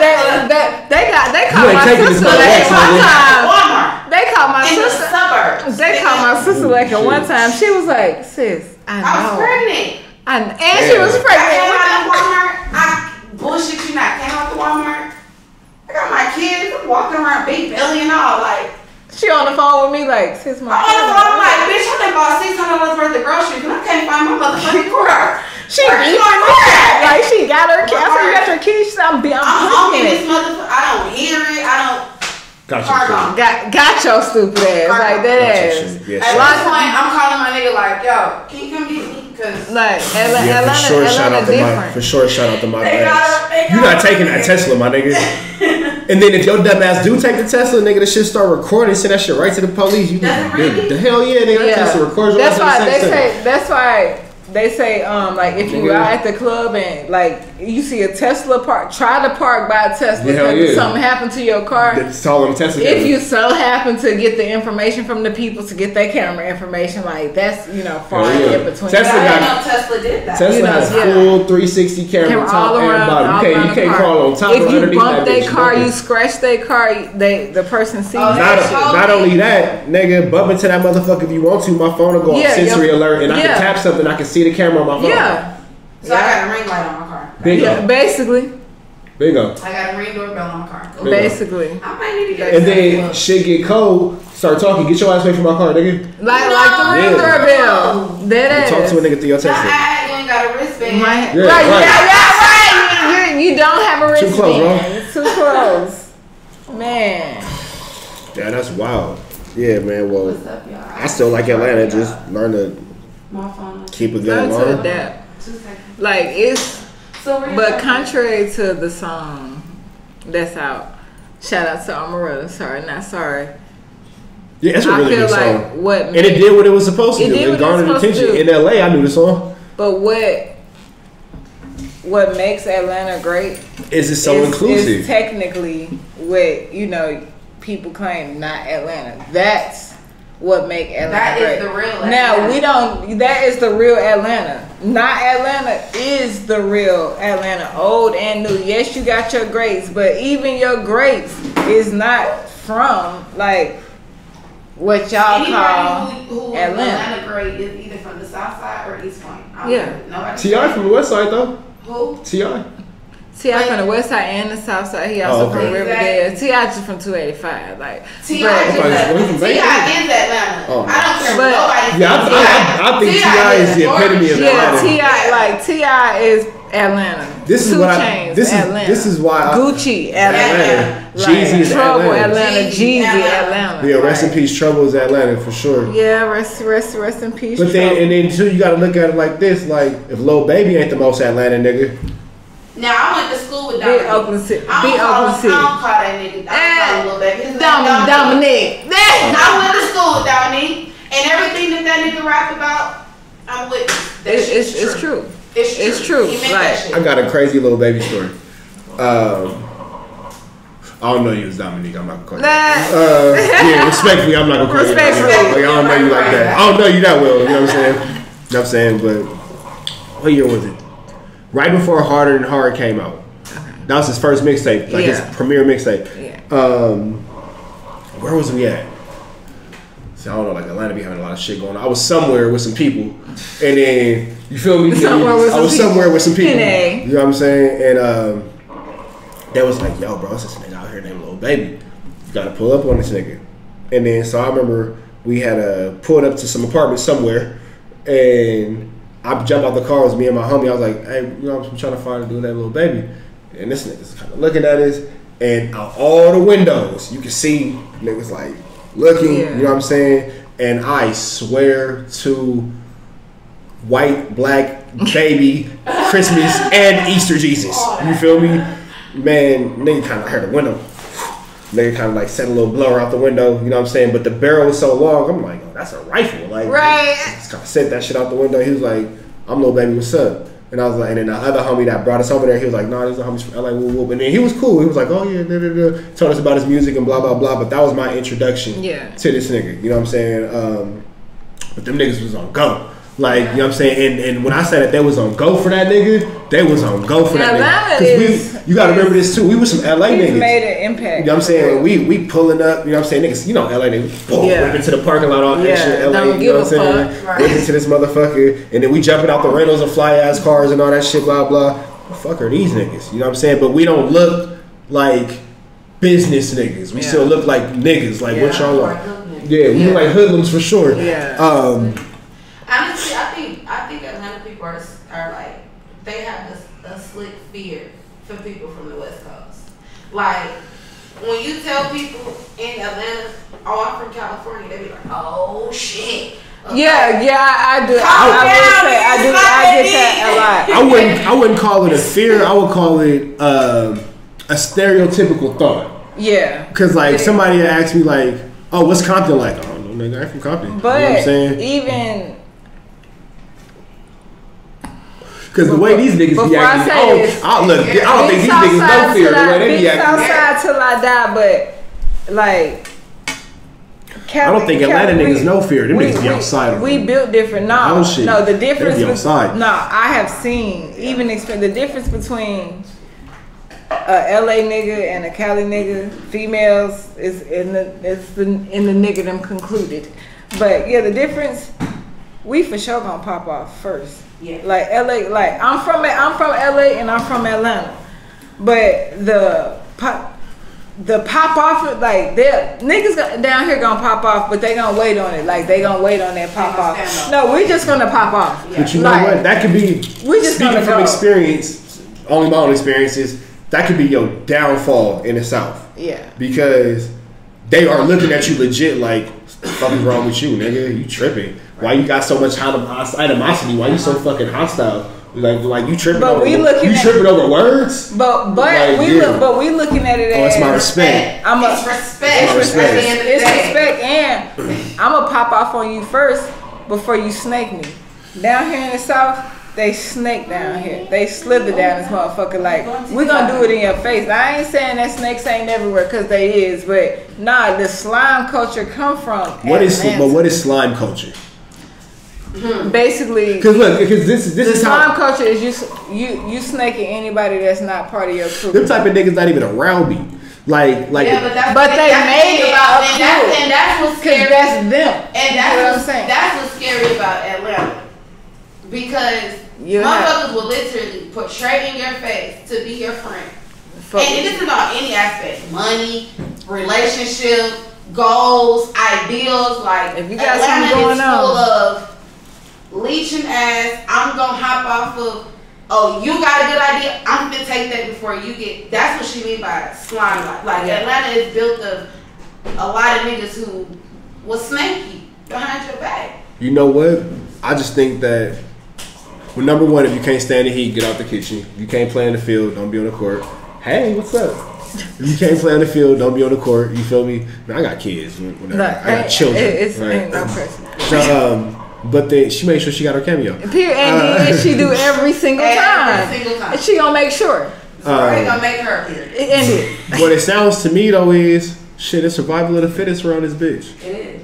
It's survival. Either you gonna eat or get ate. Pause. You feel me? And what I've learned, and this is just what I'm a jail nigga. You know what I'm saying? I've been locked now up. Now niggas is just eating. You know what I'm saying? But it ain't even eat or get ate no more. Now niggas just out. But then see, that's how like. That's like a jail mentality, you know what I'm saying? And I take it back to what I was saying about, you know what I'm saying, just because you older don't make you cool, whatever. Because this nigga's doing that shit on the West. This a nigga doing that shit on the West right now. You know what I'm saying? We all know who the fuck I'm talking about. But that nigga the same shit, fucking snake. You know what I'm saying? He doing all the same shit. I think that's just the culture and the temperature where certain niggas are comfortable saying that they've been at or now this is where I'm at. Yeah. You feel me? But then too, you got to look at it like this. All the shit that niggas ingest is crazy on the internet. Like you'll watch a nigga get slumped on the internet. Yeah. You'll watch niggas do all this type shit, blah blah. Anything on so now take it back to these wow. snake and rat ass niggas. Like nigga, you like ingesting all this shit. You feel me? And to the niggas who are doing this type of shit, you're not a happy person.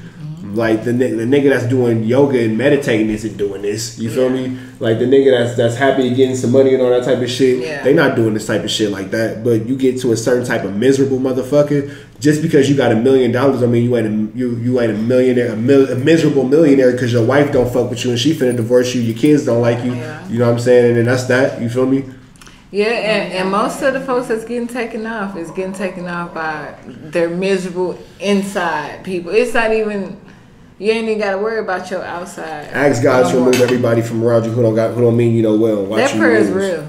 That prayer is real. That prayer so fast. Hell yeah. I feel like real. Before you speak that prayer, you need to be 100%. Ready to lose a motherfucker. Ready to lose a motherfucker. I was just gonna say that. And to be the motherfucker that you want the most. Yeah. Mm-hmm. You know but don't if you insert, don't speak that don't even think it. But just because they fuck with you don't mean just because you fuck with them don't mean they fuck with you. Exactly. Yeah. That's my life story. So like when I look at Atlanta, and then again too, I guess it's because I've seen I hate to say it, but I've seen the worst in people. Well, I've seen the worst in people, and then the shit is what it is. I don't think it's an Atlanta thing. I think that it's a culture thing spread by the internet. Where did you park? My bad. In downstairs. I didn't start your parking. Oh well, shit. Hold on. I'm finna Hold on, live, because I don't want no boo. tell Nevaeh to start your parking. My bad. Cause I'm gonna have to get on my phone. Or tell Nevaeh to send you send the login. But yeah. But I think this new internet, I call it the internet culture. You know what I'm saying? And I think this internet culture, like, I'm not no little nigga. I'm a big ass nigga out here. You feel me? And you know what I'm saying? I be boxing every day. You know what I'm saying? Like my security, they box. Because before the internet culture, you decided to come see me, my nigga. Or like, remember when they used to make them little beef DVDs just for like entertainment and shit? But before the internet culture, it was really never back and forth shit for real. Like, I ain't had an op since 2008 because that's the last time a nigga really got hot on MySpace and really showed up for a fade. Yeah, y'all don't know about the top 5. You get what I'm saying, bro? Because whether they was some bitch ass niggas or not, they showed up for the fade. Funny MySpace story. Now, for all y'all youngins, MySpace was that Instagram. And you had a friend list. Now, your friend list would show on your front page, and you can make it how many ever people, but your top 5, like your top, and Tom he was gonna be in your top 5. Like, you really got top 4. So, bro, any of your personals, you get what I'm saying? You had to be in that top 5, yo. Nigga, your top 5 was your close friend. Probably your close friends. For sure. Yo, when I tell you one day Q took me out the motherfucking top 5. Bitch, I wiped this whole month. That's when he went to Facebook. That's the first time he did a Facebook account. He said, I had my MySpace, and I felt so personal. Like, I said, this nigga took me, and me and Q done had the same passwords our whole existence. I said, you took me out the top 5? Q, you remember that shit? That nigga. He like, yeah, I remember that. Then I went to the email so he couldn't recover that motherfucker. Like, no, we're wiping this bitch out all because I went top. MySpace was that. MySpace. Feelings was hurt. Yo, that's the first time. You was the first nigga to have. I said, yeah. Oh, yeah, who? What road did he grow up on? Kent Road. Bro, let me tap into that shit. I know everything about this nigga. Yeah. So, Kent Road. Shout out to the Southside College Port. But yeah, I felt very personal about that top 5. But yeah, MySpace was y'all Instagram. MySpace was our shit. But yeah, man, I ain't had an op since MySpace because it was the last niggas was to pull up. Like everybody else just been talking shit. And this is what I also say too. Follow me on this. I think everybody loves me, and this is why everybody loves me because ain't nobody walked up to me yet and told me I was a bitch ass nigga. Hey, that's a fact. Hey. I believe I'm a bitch ass nigga. Hell yeah. Okay. That's free. Y'all don't steal my shit. Yeah. Hey. And I say it again. I believe in my heart. Yeah. Everybody, like on the internet, you'll say whatever because I have, you know what I'm saying, a following or blah, blah, you want attention. That's cool. And then, your little girlfriend might be laying next to you, so fuck this nigga. Look, babe, I said fuck this nigga. Yeah. I'm okay with that. I'm okay with that. You know what I'm saying? Don't be like don't be Justin the boy. Because Justin is going to evoke every female emotion that we have. I don't see how one man, you know who I'm talking about, man, like who every female in the world shares his shit. I don't see how he evokes every female emotion, but he does. Shout out to Justin the boy. But yes, don't be him though. Niggas be on it's the internet. It's what it's for. It's entertainment. It's fuck you. Why? Because fuck you. That's why. Okay, cool. Now, being an artist, hey, I'll be here this day at this time. I'll be there that day at that time. Yeah. If I'm this bitch ass, the last nigga I thought was a bitch ass nigga, I pulled up on that nigga and I made sure he understood that I was a bitch ass nigga. You feel me? So unless somebody is actually coming with that type of energy, like sister, we don't have no ops. We got lovers and friends. But see, the thing is, I don't have ops because one thing about it, you're not gonna beat my ass. And you're not gonna hit my bank account. So. Yeah. The only ops I got are opportunities. Hey, I like that. I like that. I'm taking that. The only ops I got are opportunities.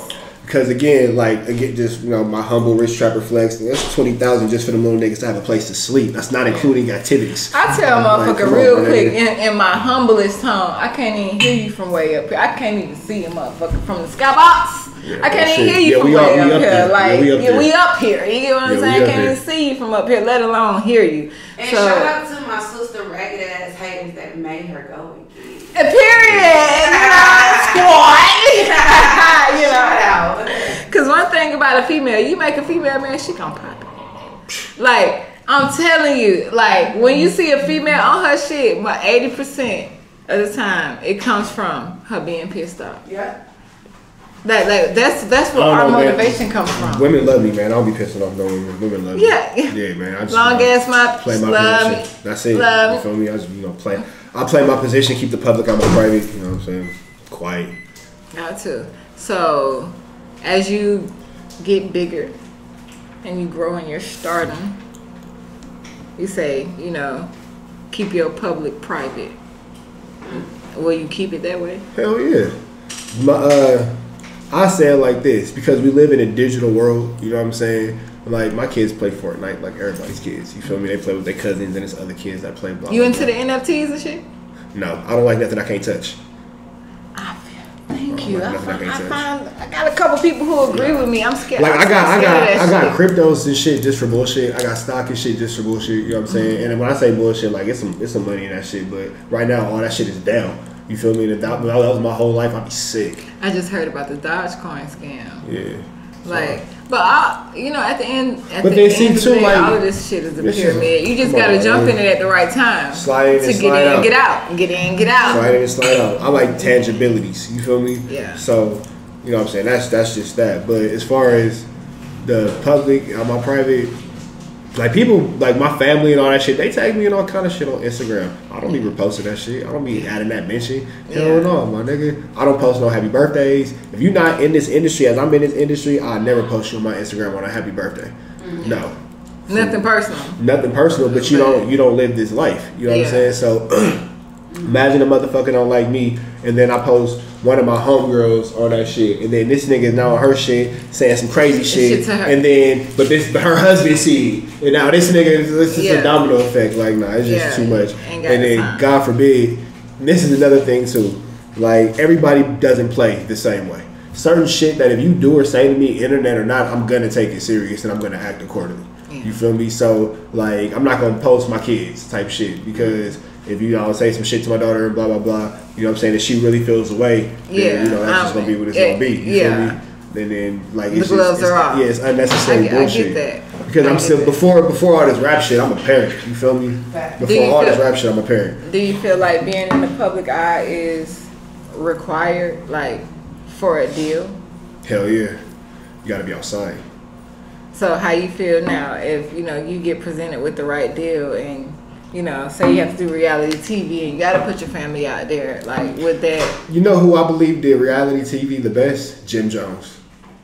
Remember that Love and Hip Hop reunion, and then like something was happening between his wife and his mother?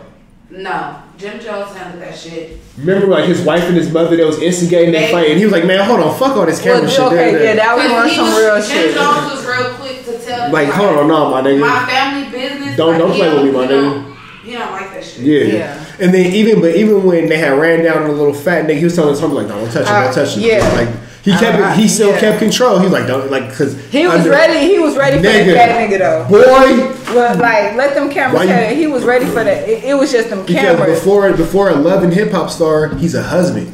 You feel me? That's his fucking girl. You know what I'm saying? Like, and then even before her husband, he a real street nigga. Despite what I've heard a lot of different opinions about Jim Jones, but I think Jim Jones is pretty fucking cool. You know, he a real street nigga. And then a street nigga, square nigga, you a man. You playing with my woman, my nigga. Yeah.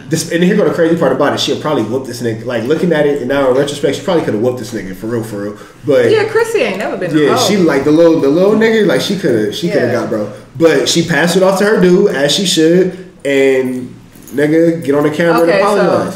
So, boom, you playing with my woman, nigga.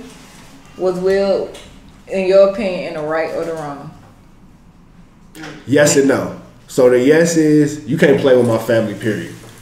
But there's a time and place for everything. Even after you chuckled a little bit, you see what I'm saying? Because we seen the chuckle. You thought it was funny, you feel me? And if it was me, half that shit be scripted. That's another thing. And I'm not talking about. Hey, I got all kind of crazy conspiracy theories. You don't want to keep going on that. I'm a nigga that think the earth is flat. I'm talking about, you know, just being on the podium, even down to the jokes. Other comedians who saying in the audience, I feel half that shit be scripted. So all I'm gonna say is time and place. Time and place, because have I had to address some people? Hey, was you playing on the internet or like the? You know what I'm saying? That's the real question. But I'm very. I'm like, who the fuck taught me this shit? This nigga named Butter is my old mentor. Shout out to Butter. This nigga told me the coldest shit. He was from New York. He had did like fan time, all kind of shit. This nigga Butter was like a real life action hero. You feel me? This nigga, this nigga had a crazy. Shout out to Big Butter. Yeah, that Butter was BB. My nigga Butter had he had the best fucking stories. And that's the thing too. Like, the best part is he's like that old school like New York nigga. Like, I can see him like hanging out with like Fat Joe telling stories like he was on the block. Yeah. He's one of them type of niggas. You know what I'm saying? And these are fucking true stories, because I would meet the people and they'd be like, yeah, this nigga did like break the chair over the nigga's head. I'm like, what the fuck? Then Butter was this nigga was a big ass fucking nigga. Like, Butter was like maybe like he like 6'1", 6'2", but easy like 250, 300 pounds, but not fat, like swole, like penitentiary shit, like solid. Yeah, solid. Butter will fuck you up. Like, that nigga Butter will fuck you up. Did he have a bald head? Yup. No, super skin fade. Super skin fade. A nigga named Butter with a bald head. Super almost bald head skin fade. Like that level 0, 1.5 type shit. You know what I'm saying? That 0.5 for sure. But he told me, you ever want to see where a man's heart at? Catch that nigga by himself and tell him to talk that shit he was talking. Right. And I was like, huh? He was like, yeah, you ever really got an issue with a nigga? Catch him by himself and be like, hey, my nigga, what's the deal? What you trying to do? Like, nothing around nobody, around no homies, no nothing, no strangers, no cameras, no nothing. At that point, you see what time a nigga on. You feel me? Now, if a nigga want to get loud, and, man, no, don't make a scene, bro. What's happening? What we doing? You feel me? Yeah. Okay, you're not doing nothing. And I'm okay with walking away from that. I told a nigga one time, you know what I'm saying? I remember one of the coldest things I told a nigga. I said, you can say whatever you want in public, my nigga. Bitch ass nigga. Say whatever you want on the internet, blah, blah, blah. I can give a fuck. Just remember that I got you so pressed that you know better to even talk shit to me. Not pass face to face, pass on Instagram. You went so far to make a fake account. My nigga, you had to make a fake email, to make a fake account, to set up this whole shit, to come find me, to send this message. To wait for me to respond. I respect the fuck out of that. Because I respect the fuck out of that. Right. Because you know, at least I know that you know this nigga knocked the shit out of me. Yeah. Cool. So in dealing with you in real, you went through all them parameters. I don't have to worry about you in real life. Yeah. You know what I'm saying? You want to play on the internet. Cool. I am okay with that. But when you look, and I literally told this nigga this, but when you look in the mirror and you brush your little dirty ass teeth and you wash your little dirty ass face, like, nigga, know that you wasn't on that, my nigga, and that's cool. You can call me all kind of bitch ass niggas, blah blah blah, but just know that you just wasn't on that, my nigga. And I don't even want to say. And this, where was this nigga from? Where is that bitch ass nigga from? I don't even know. He's from like Virginia or something. Virginia niggas be witty, but that's that nigga. Like, I don't even want to talk bad about it. It's not even saying nothing bad about Virginia, but that's this nigga. You know what I'm saying? That's this nigga. Yeah, because all the other homies I know from Virginia be with the bullshit. Like, them niggas be on go. Man, shit, nigga. You see how Chris Brown be acting? We playing with them niggas? Chris Brown really be active, niggas be with the bullshit. But Chris Brown really from LA. fuck all that Virginia shit. Chris Brown took his stupid ass to LA and found out who the fuck he was. Hey, Chris Brown was right, man. Yeah. Virginia might and that nigga new album is fire. Yeah, Virginia made it, but Cali made it. And that's a fact. But I could say that about the A, you feel me? You know, LA made me, but the A raised me. You see what I'm saying? And it's, yeah, Chris Brown for sure, honorary LA nigga. Shout out Briz Breezy. That nigga new album is pretty fire too. I'll listen to that shit on the way up here. That's just smooth. I listen to R&B, and then here go the cold part too. I love good R&B. Like man, I gotta I put my Spotify on all my like songs just play. Like when I'm in the gym, I'm jump roping and shit, blah blah blah. This one nigga in here that I just random. This one nigga in there. This nigga named Eli. This nigga cold. This nigga's beat the entire fuck out of you. This nigga's gonna whoop your ass to NSYNC, the Backstreet Boys, Britney Spears, and all that type of shit. Eli's from Canada. And he a cold ass fighter. That's who be training me and shit. This nigga's cold as fuck. Rob is cold as fuck too. Nate, all the homies is cold. But the funny shit about Eli specifically is his playlist. You feel me? So like, and if you seen this nigga, street niggas, hear me on this. Do not walk up to random niggas thinking you are tough. No. Because Eli is not what you would think when you think of a nigga with a cold squabble. Yeah. Not to say that he don't look something like that. If you picture in your mind, you going to work, suit, blah, blah, blah, blah, blah. He's none of that. Yeah. He's a fighter. You feel me? So you want to wrestle, you want to kickbox, you want to Muay Thai, you want to jiu-jitsu, you want to box, you want to, how you want it is how I'm going to give it to you, my nigga. Right. If you walk up to this nigga in Whole Foods, talking shit, he got his fucking Sperry's on, he's going to beat your ass. He's going to beat the entire fuck out of you. That shit remind me of the nigga that had that tea in the gas station. Nigga. And he was like, yo, I'm just trying, I'm chilling. And that's when you should have left him alone right there. I'm chilling. You should have left him alone. That nigga flipped that tea one time like that and said, bow. It was over with. People gotta be prepared for shit like that. Yeah. Like, if you walk up to me. Wait, am I still good on parking? Yeah, I'm you walk up to me, nigga. That's what we do. That's what I fucking do, man.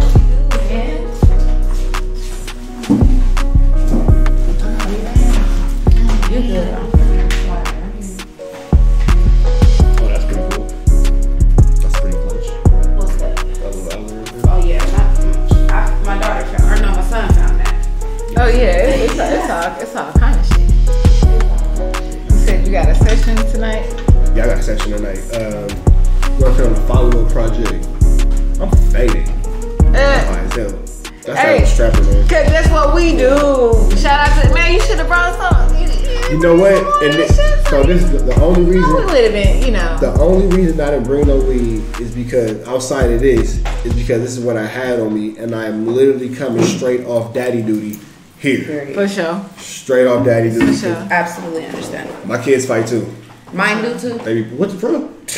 Yeah. His fight professional. Oh, man, he's talking about my fight professionally in the hood. Man. But you get the point. Right. He said mine too. A lot of He's like, oh yeah, shit, high five. Oh wait. Yeah. They got I might should give you a high five. Yeah. Mine too. That's what she's talking about. That's exactly what I was talking about. Ours too. That you know. So he's 7, and the kid is 12. So my son is going into the 2nd grade. This kid is going into the 6th or 7th grade. Get his ass, son. Period. Get his ass, son.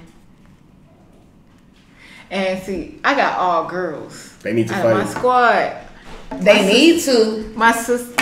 Hold on, baby. No, you please don't. No, we will not. They won't see it. We will not. I'm saying put him in boxing. My phone dead. Put him in boxing. Them motherfuckers ain't boxing. Did we talk about that? Like. The mid is still selling. Oh, this not my shout out to my brother Q because he looked out for a real nigga. Hey, talking about the mid is still selling.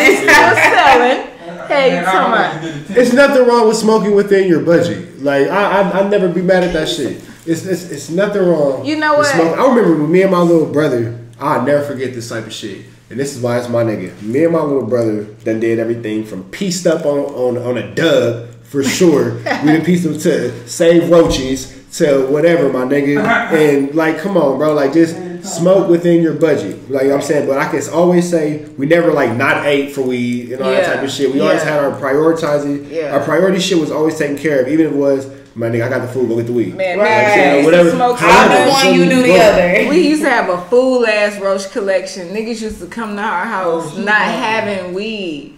Just to be like, yo, can we grab some, like, literally, can we get a 3-5 of roaches? We was like, we used to like 3-5 of roaches, but niggas used to be dead ass for real. Like, bro, like, can we have a 3-5 of that shit? Take off. Do you see how we putting out, like, shit just, yeah, like, bro, niggas ain't tripping no more. But I always would say, it's nothing wrong. Smoke with what you can afford. You feel me? But then here's the thing too. That's with everything. That's not even smoking. Live within your means.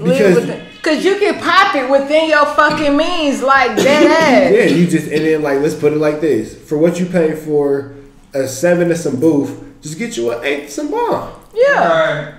And get you some cigarillos instead of buying a 7 or some booth for some backwoods. You know what I'm saying? Get you an 8 for some shit. Get you an 8 Keep it up with your homies and all that kind of shit. You better get you some Dutchess.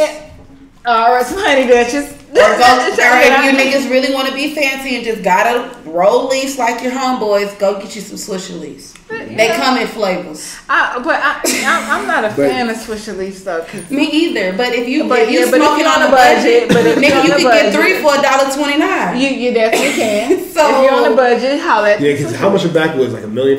Yeah, damn near. I mean, a lottery ticket. 3 cents. Yeah. Mm-hmm. But damn, for real? Nah, they like depending on what gas station you go to. Like in the what's city, the cheapest backwood? $6. Like $5.58. Like the rate, you gotta catch. You gotta go at the racetrack on sale, like the raceway. That's they decide to do a sale. Yes. Other than that, yes. You backwoods are a pack of backwoods are a culture.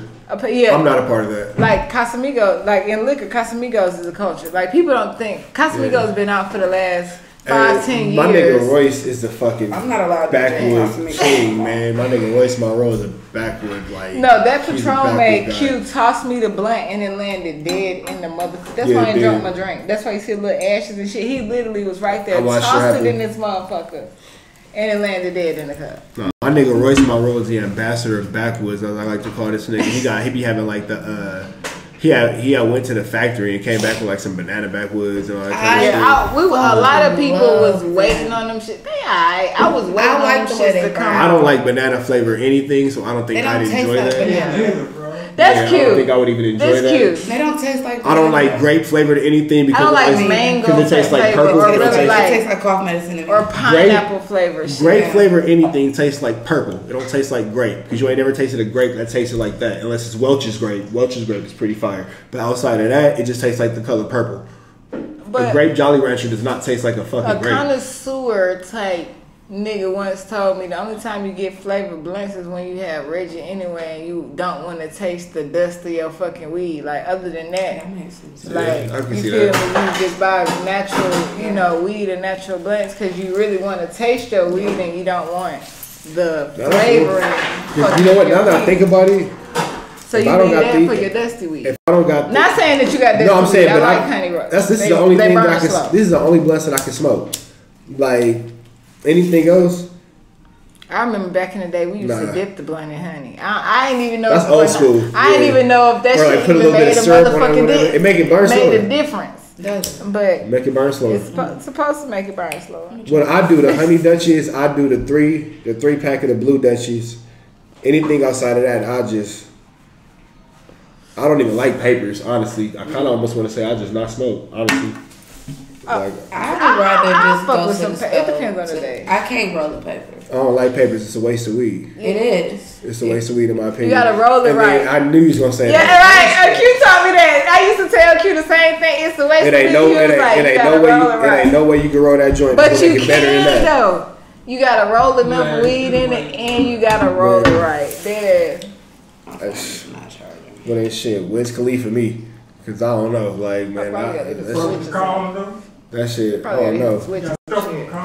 But I don't like them shits neither. Like they burn too fast, and then I don't know. I'm not a paperer. Nah. Yeah. I mean, I'll wrap a blunt in some paper, like. If I feel like it's loose or something, then Yeah, that's true too. But sometimes, like honestly, papers make my mind. I don't see. My thing is, see how much work goes into a leaf. You gotta doctor it up with papers and shit. That's a lot. Not all the time. Like sometimes it'll just shit. They're incredible for that. That's like the 5th time that's happened. We incredible. They just toss the blunt. Yeah. Okay. And then, but the craziest part is they attempt to catch it. Every time. Like, nigga, that shit is on fire. Have we caught it once? We catch it I don't know if we caught it once this time. Not today. Not You're a little today. off, y'all. A little shaky. We're shaking it. Like, It was the Patron. It was the Patron earlier. That's why I told It's not even a toss blunt. It's the fact that he's trying to catch something that's on fire. And every time I go, I'm like, shit. He looked like that He looked like, goddamn, fuck, that was hot. Goddamn, I can't every time. Like, oh shit. But man, bro, where the fuck since we told y'all about the infiltration on our account? Now tell me why the haters that got me hit up my boy They got my shit. and got my nigga too. So good. So where can we tell my folks? Where can we find the page right now is Still Rich Trapper. Still Rich Trapper. Yeah. Cause he's still that nigga. How they got me was cold though, cause she was alright. So it was last night or the night before last, whatever. Yeah, we was talking about the show, and then I had fell asleep. But the next morning, I woke up with a response from the account. Yeah, and I'm thinking it was like, yeah, support me, blah blah. I'm like, well, that makes sense because we gotta shoot tomorrow. Right. That makes sense. You want me to show some love? All right, cool. And Q hit me and he was like, why they got the homie? I'm like, got me.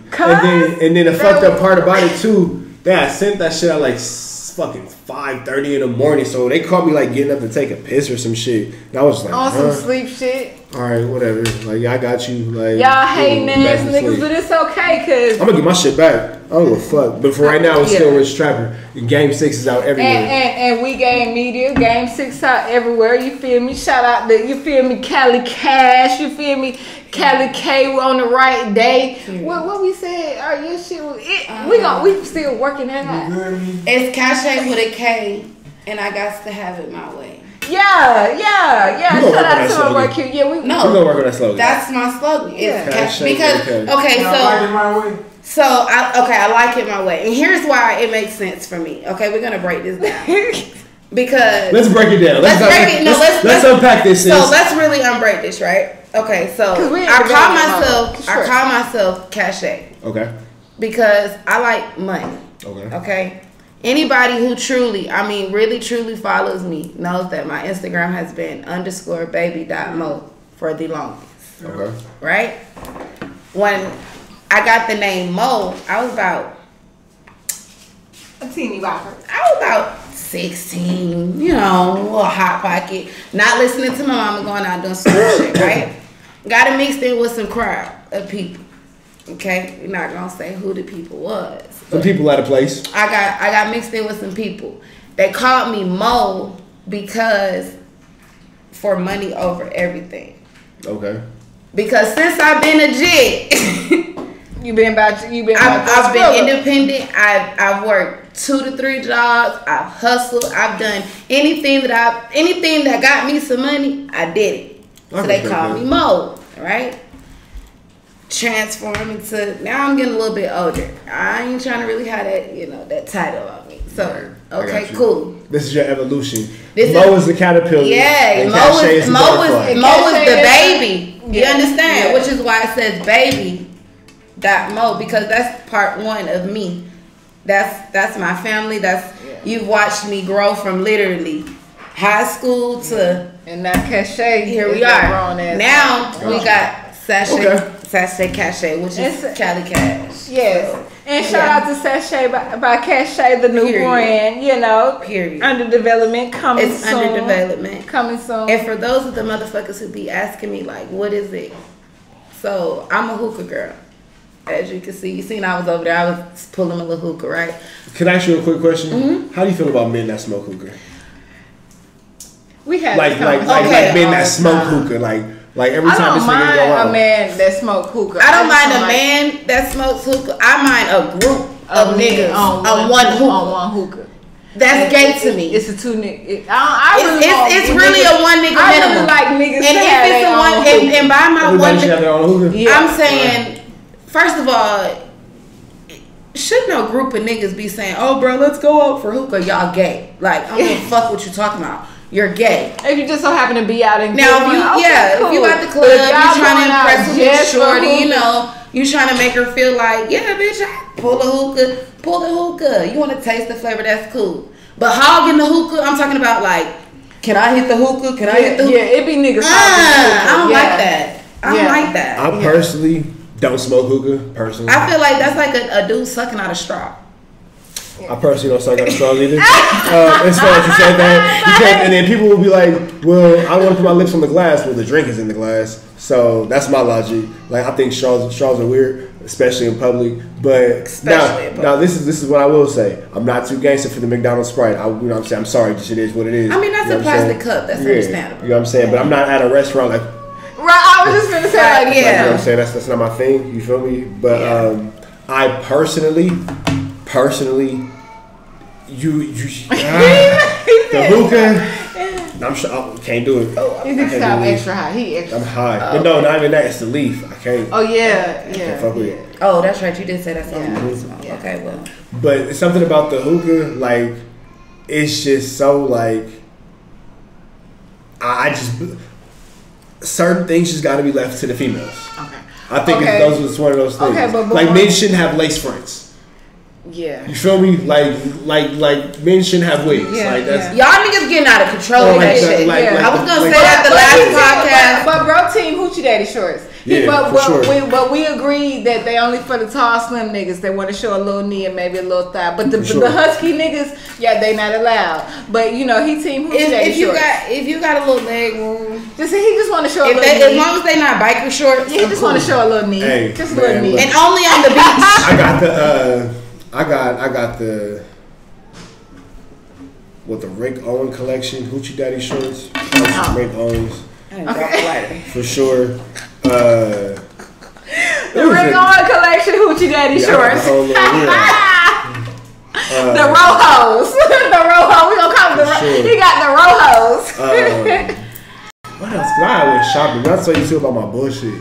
There was some Rick Owen Hoochie Daddies I grabbed. I got some Versace sweats. I don't know why I did that because it's hot as fuck. But I'm gonna love them in the wintertime. Because you know you already know sweatpants season. You a male hoe. You already know sweatpants season. Yeah, for sure. Yeah, and they the thin silk.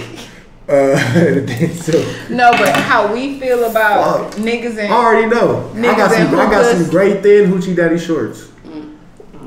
How we feel about niggas smoking hookahs. That's weird. How do me and my homies make fun of niggas that smoke hookah. Not even that. How do men feel about bitches driving the boat? I think that shit is so tacky. Like, you not pouring no liquor in my fucking mouth. I seen a monkey meme that was drinking that they was pouring some shit. And I'm the worst person to ask this question because I am all for I'm for the sex workers. We ain't no haters. We all for that. I'm for the hot girls. I'm for the city girls. Drive the boat, baby. That shit just F-R-E-E. Well, that shit is that mean I ain't gotta worry about a fuck nigga cheat. And I'm S-I-N-G-L-E again. Outside hanging out the window. Because so as a man, you see that instant reaction. Like, throw that shit on. Yeah. Let's go. All that. Shout out to Big Glow. You know, shout out to Glorilla. You know, she doing big things right now. Man, look, I'm with all that. I'm with all. Shake that ass, girl. If you want to shake that ass, sell that pussy, do you? If you a high value, sell ass with class. What we say, cute. Sell ass with keep class. Pussy expensive. Pussy expensive. Pussy should never be a discount. Ever. And I'm a man, and pussy should never be a discount. Can you say it a little bit louder? Because I'm gonna make sure this time. Because the last time, you fucking forgot. But I ain't gonna forget this time. Say it again for the niggas in the back. And then look, man, this is how much pussy costs in reality. You feel me? Tell them. Break it down. Break it down. God damn it. Niggas can say, now this is what I was. Look, bring my weed and bring me a leaf, cause these niggas need to hear this. God damn it, they not listening. Right there in the bag, the pink one. Yeah, there you go. Let's talk about it. Let's get into it. It's a long podcast. All right, so look. Oh, my bad. No, you good. You good. We're making sure you good. You gotta get to the studio because let's talk about it. Yeah, they on me. They cool. They got a second. Keep it expensive. Okay. So look, my mom. Goddamn, since I'm worried. My mom used to love Sugar Free and DJ Quick. You feel me? Like, I love Sugar Free and DJ Quick. You feel me? But then what I also learned from my mother and my grandmother is it's levels to everything. Yes. You don't treat your bitch like you treat your girl, like you treat your girlfriend, like you treat your fiance, like you treat your wife. He a smart man. You feel me? So You heard this. disclaimer. He say grandma. Yeah. Grandma taught him that. Yeah. That's that old wisdom. Go ahead. We listening. So I want to throw out a disclaimer. Yes. I'm just talking about the bitches. I'm not talking about women. We ain't talking about women. Just the bitches. And for those of you who get offended, unstable creatures. Thanks. So we'll call unstable creatures. I'm talking about the we're bitches. talking about the bitches. Okay, just the bitches. Just the bitches. I'm comfortable with the word bitch. And, But that's a culture for us. And if you don't like it, my mother and my grandmother made me comfortable with the word bitch. Bro. Don't take your hatred for men out for me. Talk to my mama. I tell Don't one talk to statement her. I say frequently. That's just how I talk, bro. Yeah, that's just how I talk. Like that's just because it's a difference between a bitch and a woman, for sure. It's a huge difference. You wonder why you call you bitch. You wonder why you call you bitch. So with that being said, And you wonder why Cali bitches be smacking you niggas when you call us a bitch. Because it's a difference. It's between a disrespect. It'd be a difference between it's a difference, but we know the difference. As far as the aspect of maintaining the monetary cost of pussy, you know what I'm saying? Hold on, these niggas on my ass. It's cool. Y'all be alright. Maintaining the cost of pussy. Pussy comes with, and this is, I'm not saying do this for a bitch. I'm not saying do this for a bitch.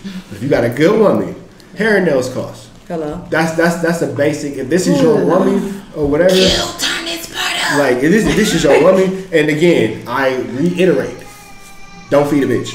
But if this is your woman, hair and nails and all that type of shit, you a man and all that kind of shit. This is just my old school way of thinking. This is just how my mind works.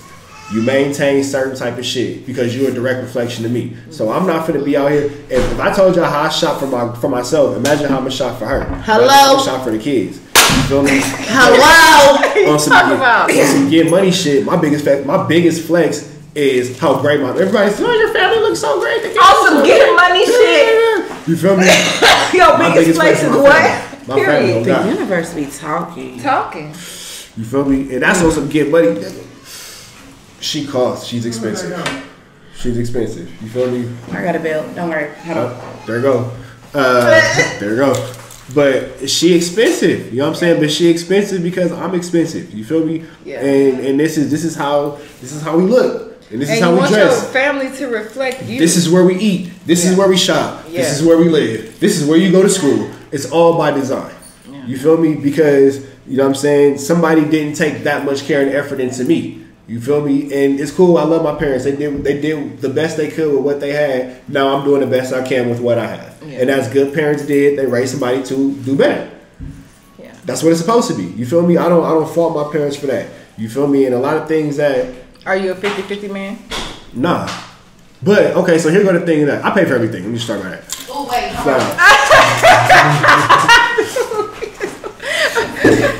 Rewind. All right, y'all got me into a real 11-10. I really got to go at 11-10. Okay, I'm sorry, but I got to hear this part. Go ahead. Yeah. I pay for everything. You feel me? Because I'm going to live here regardless. You feel me? Like first and foremost, I'm a commodity. I got Netflix, Hulu, Disney Plus, Peacock, Amazon Prime. I got all the streaming. You can't change your password on me, nigga. I got all that. That's mine. It's mine. Nigga. I got them all. I don't need to stay with you. I don't need to borrow your car. I don't need none of that type of shit. You feel me? Sorry, my bad. I'm dealing with intern. It's cool. No, we're gonna take our time because sidebar. So y'all know how, and excuse me for being a little high and religious, okay? Because I'm one of them sinners, Christians. Yeah. Anyway, you know what the fuck I mean. Made whole. What we call baby? We made whole. Right. So I was just gonna say this. You know how when you go to church and you really don't be knowing what the fuck gonna be going on, like, excuse me, Lord, because you know my heart.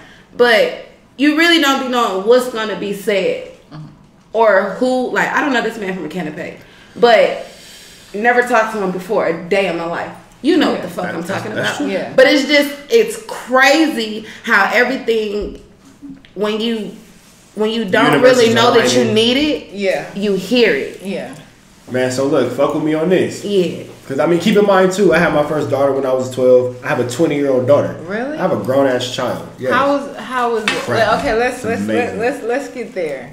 Wait. We talking about the household shit? We talking about the parenting? Because they all coincide. We're gonna pause on. It was man. Look, how did you feel at 12 years old? First of all, who gave you the call? The girl, your girlfriend, or whoever, or the mama. parent? How did you and your matter of fact, not you? How did your mama feel? I've been a parent since I was 12 years old because I got a real black mama. Fact. That's me. Right. That's me and Q, boy. I swear to God, we warn our kids every day. Don't make that mistake. Don't. My sister be mad at me sometimes how hard I say that, how mean that shit. And she be like, I guess I'm gonna be the auntie that's gonna take the fall. I swear to God, I just told her last week, I gotta keep it Q, did I not tell you Zaya got mad at me? I just told Q that I said Zaya got mad at me in the conversation. I'm the uncle that every time I go back to LA, it's nothing smaller than a villa because it's a gang of kids and you gotta have at least 4 bedrooms. Yeah. At least because it's just they exist. Yeah. Yeah. But I mean, it's beautiful. I love my daughter. That's my nigga. That's my best friend. Me and my daughter talk about any and everything. Like, so I would like to think that there are no secrets between us, but she's still, you know. Like, did you still have like the support to still live like a normal teenage my life life? has never been like a normal teenager, regardless of whatever. But no, like I did everything I always wanted to do. That's bomb, for the most part. You know what I'm saying? Like I mean, of course I can go into stories like because you know what I'm saying, I got a kid, you feel me? Yeah. But in the actuality of looking at who I am as a whole person, man, my daughter probably made me like a whole superhero out here. You know what I'm saying? Because I'm not a genius. It's my air freshener. Oh, okay, cool. Yeah, it's my air freshener. Well, we on the same time though. Yeah, I'm like the fuck. But I'm not the smartest person because I've read the most amount of books. I'm not the smartest person because I've watched the most documentaries and I can tell you how the rings around Saturn or I don't know what the fuck that shit is about. Common sense. Yeah. You feel me? And common sense is a form of intelligence. Yes. And having a daughter specifically, man, I gotta keep her gang tight. You feel me? Like even I remember when I was younger. Having like, well, sister, you got both, and you got both too. Like, what's easier for you? Cause I got me personally. Girls. Like, I wanted boys. I didn't want a girl, but I didn't want a girl because I know how I was as a little girl. Yeah. I don't want that karma. I put my mama through the ringer. Q karma came to me because I was a great child. Bitch, please. Get the fuck. And anybody who believe that, go to hell. I was great. Like I was Patricia? How Naya is, I was not. How my baby girl is, I was Naya. Thank you very much. Yeah, at Naya age. It ain't been the same since. Fuck no. Bitch got her period and hopped the block. No, I actually did good. I waited about 16. I did good. I did. Well, at least she wasn't 12. I did good. Respectfully, I was. But okay, if it's not going too much, you know, is your children's mother, was she just as young? You ain't got to get to the exact age. Well, no, I was 12. She was 14. Okay. I lied about my age. I've been tall forever. Okay, so but damn, that it seemed like the stigma would be easier on a male at that age than a female, or is that just in my head? You know what? And that nigga into trigger warning, mind my ignorance. You know what I'm saying? Just mind my ignorance before I say what I gotta say next. because I'm such a I don't give a fuck person. I know. Yeah. You know what I'm saying? Like, fuck, I know why, because I'm minding my business. Shit. Yeah. Because I'm aware that people are judgmental. I remember when I was in high school, a girl told me we can date, but can't nobody know because I got a reputation to uphold. Okay, put it like this. You got boys and girls. Would you hold the same standards for your... No. Why? Because I don't expect my daughter to carry the groceries. I expect my sons to. I don't expect my daughter to take out the trash. I expect my sons to. I don't expect my sons. But on they not equal. On boys and girls, like you know how like whole shit with males is normal for males. No, you gotta respect yourself. But they look at females like. See, I wouldn't. No. So that's why I'm asking. Would you be easier on your son on some shit like that? Well, I'm pretty easy with my. I'm pretty easy with my daughter and her whole. She got me when she's 20. In 2022, and my daughter she gonna get mad, but like in my opinion, she's a feminist. She's like, I'm not a feminist. I'm just You're just a whole explanation of why you're a feminist. So she's with all the protesting, and she's with all like the whole, just all the everything on TV. That's my child, and I love her to death for it, and I support her in it. Yeah. Go for it. Do your shit. I just personally choose to mind my business. You feel me? It directly affects my child, so I worry about my child. You know what I'm saying? I am not here to save the world. God did not put me here to save your kids. I'm here to raise my kids. And then I put a positive energy out into the world. If your kids pick that up, I'm a cool ass nigga. Yeah. I'm somebody who you would want your kids to fuck with. But I'm not going out and like, hey, I'm outside of every elementary school and junior high school and high school passing out these pamphlets because I gotta save the children. Yeah. I got my own fucking kids. Yeah. You feel me? Like, so, and then even in that, I teach my kids knowing that they're going to talk to other kids.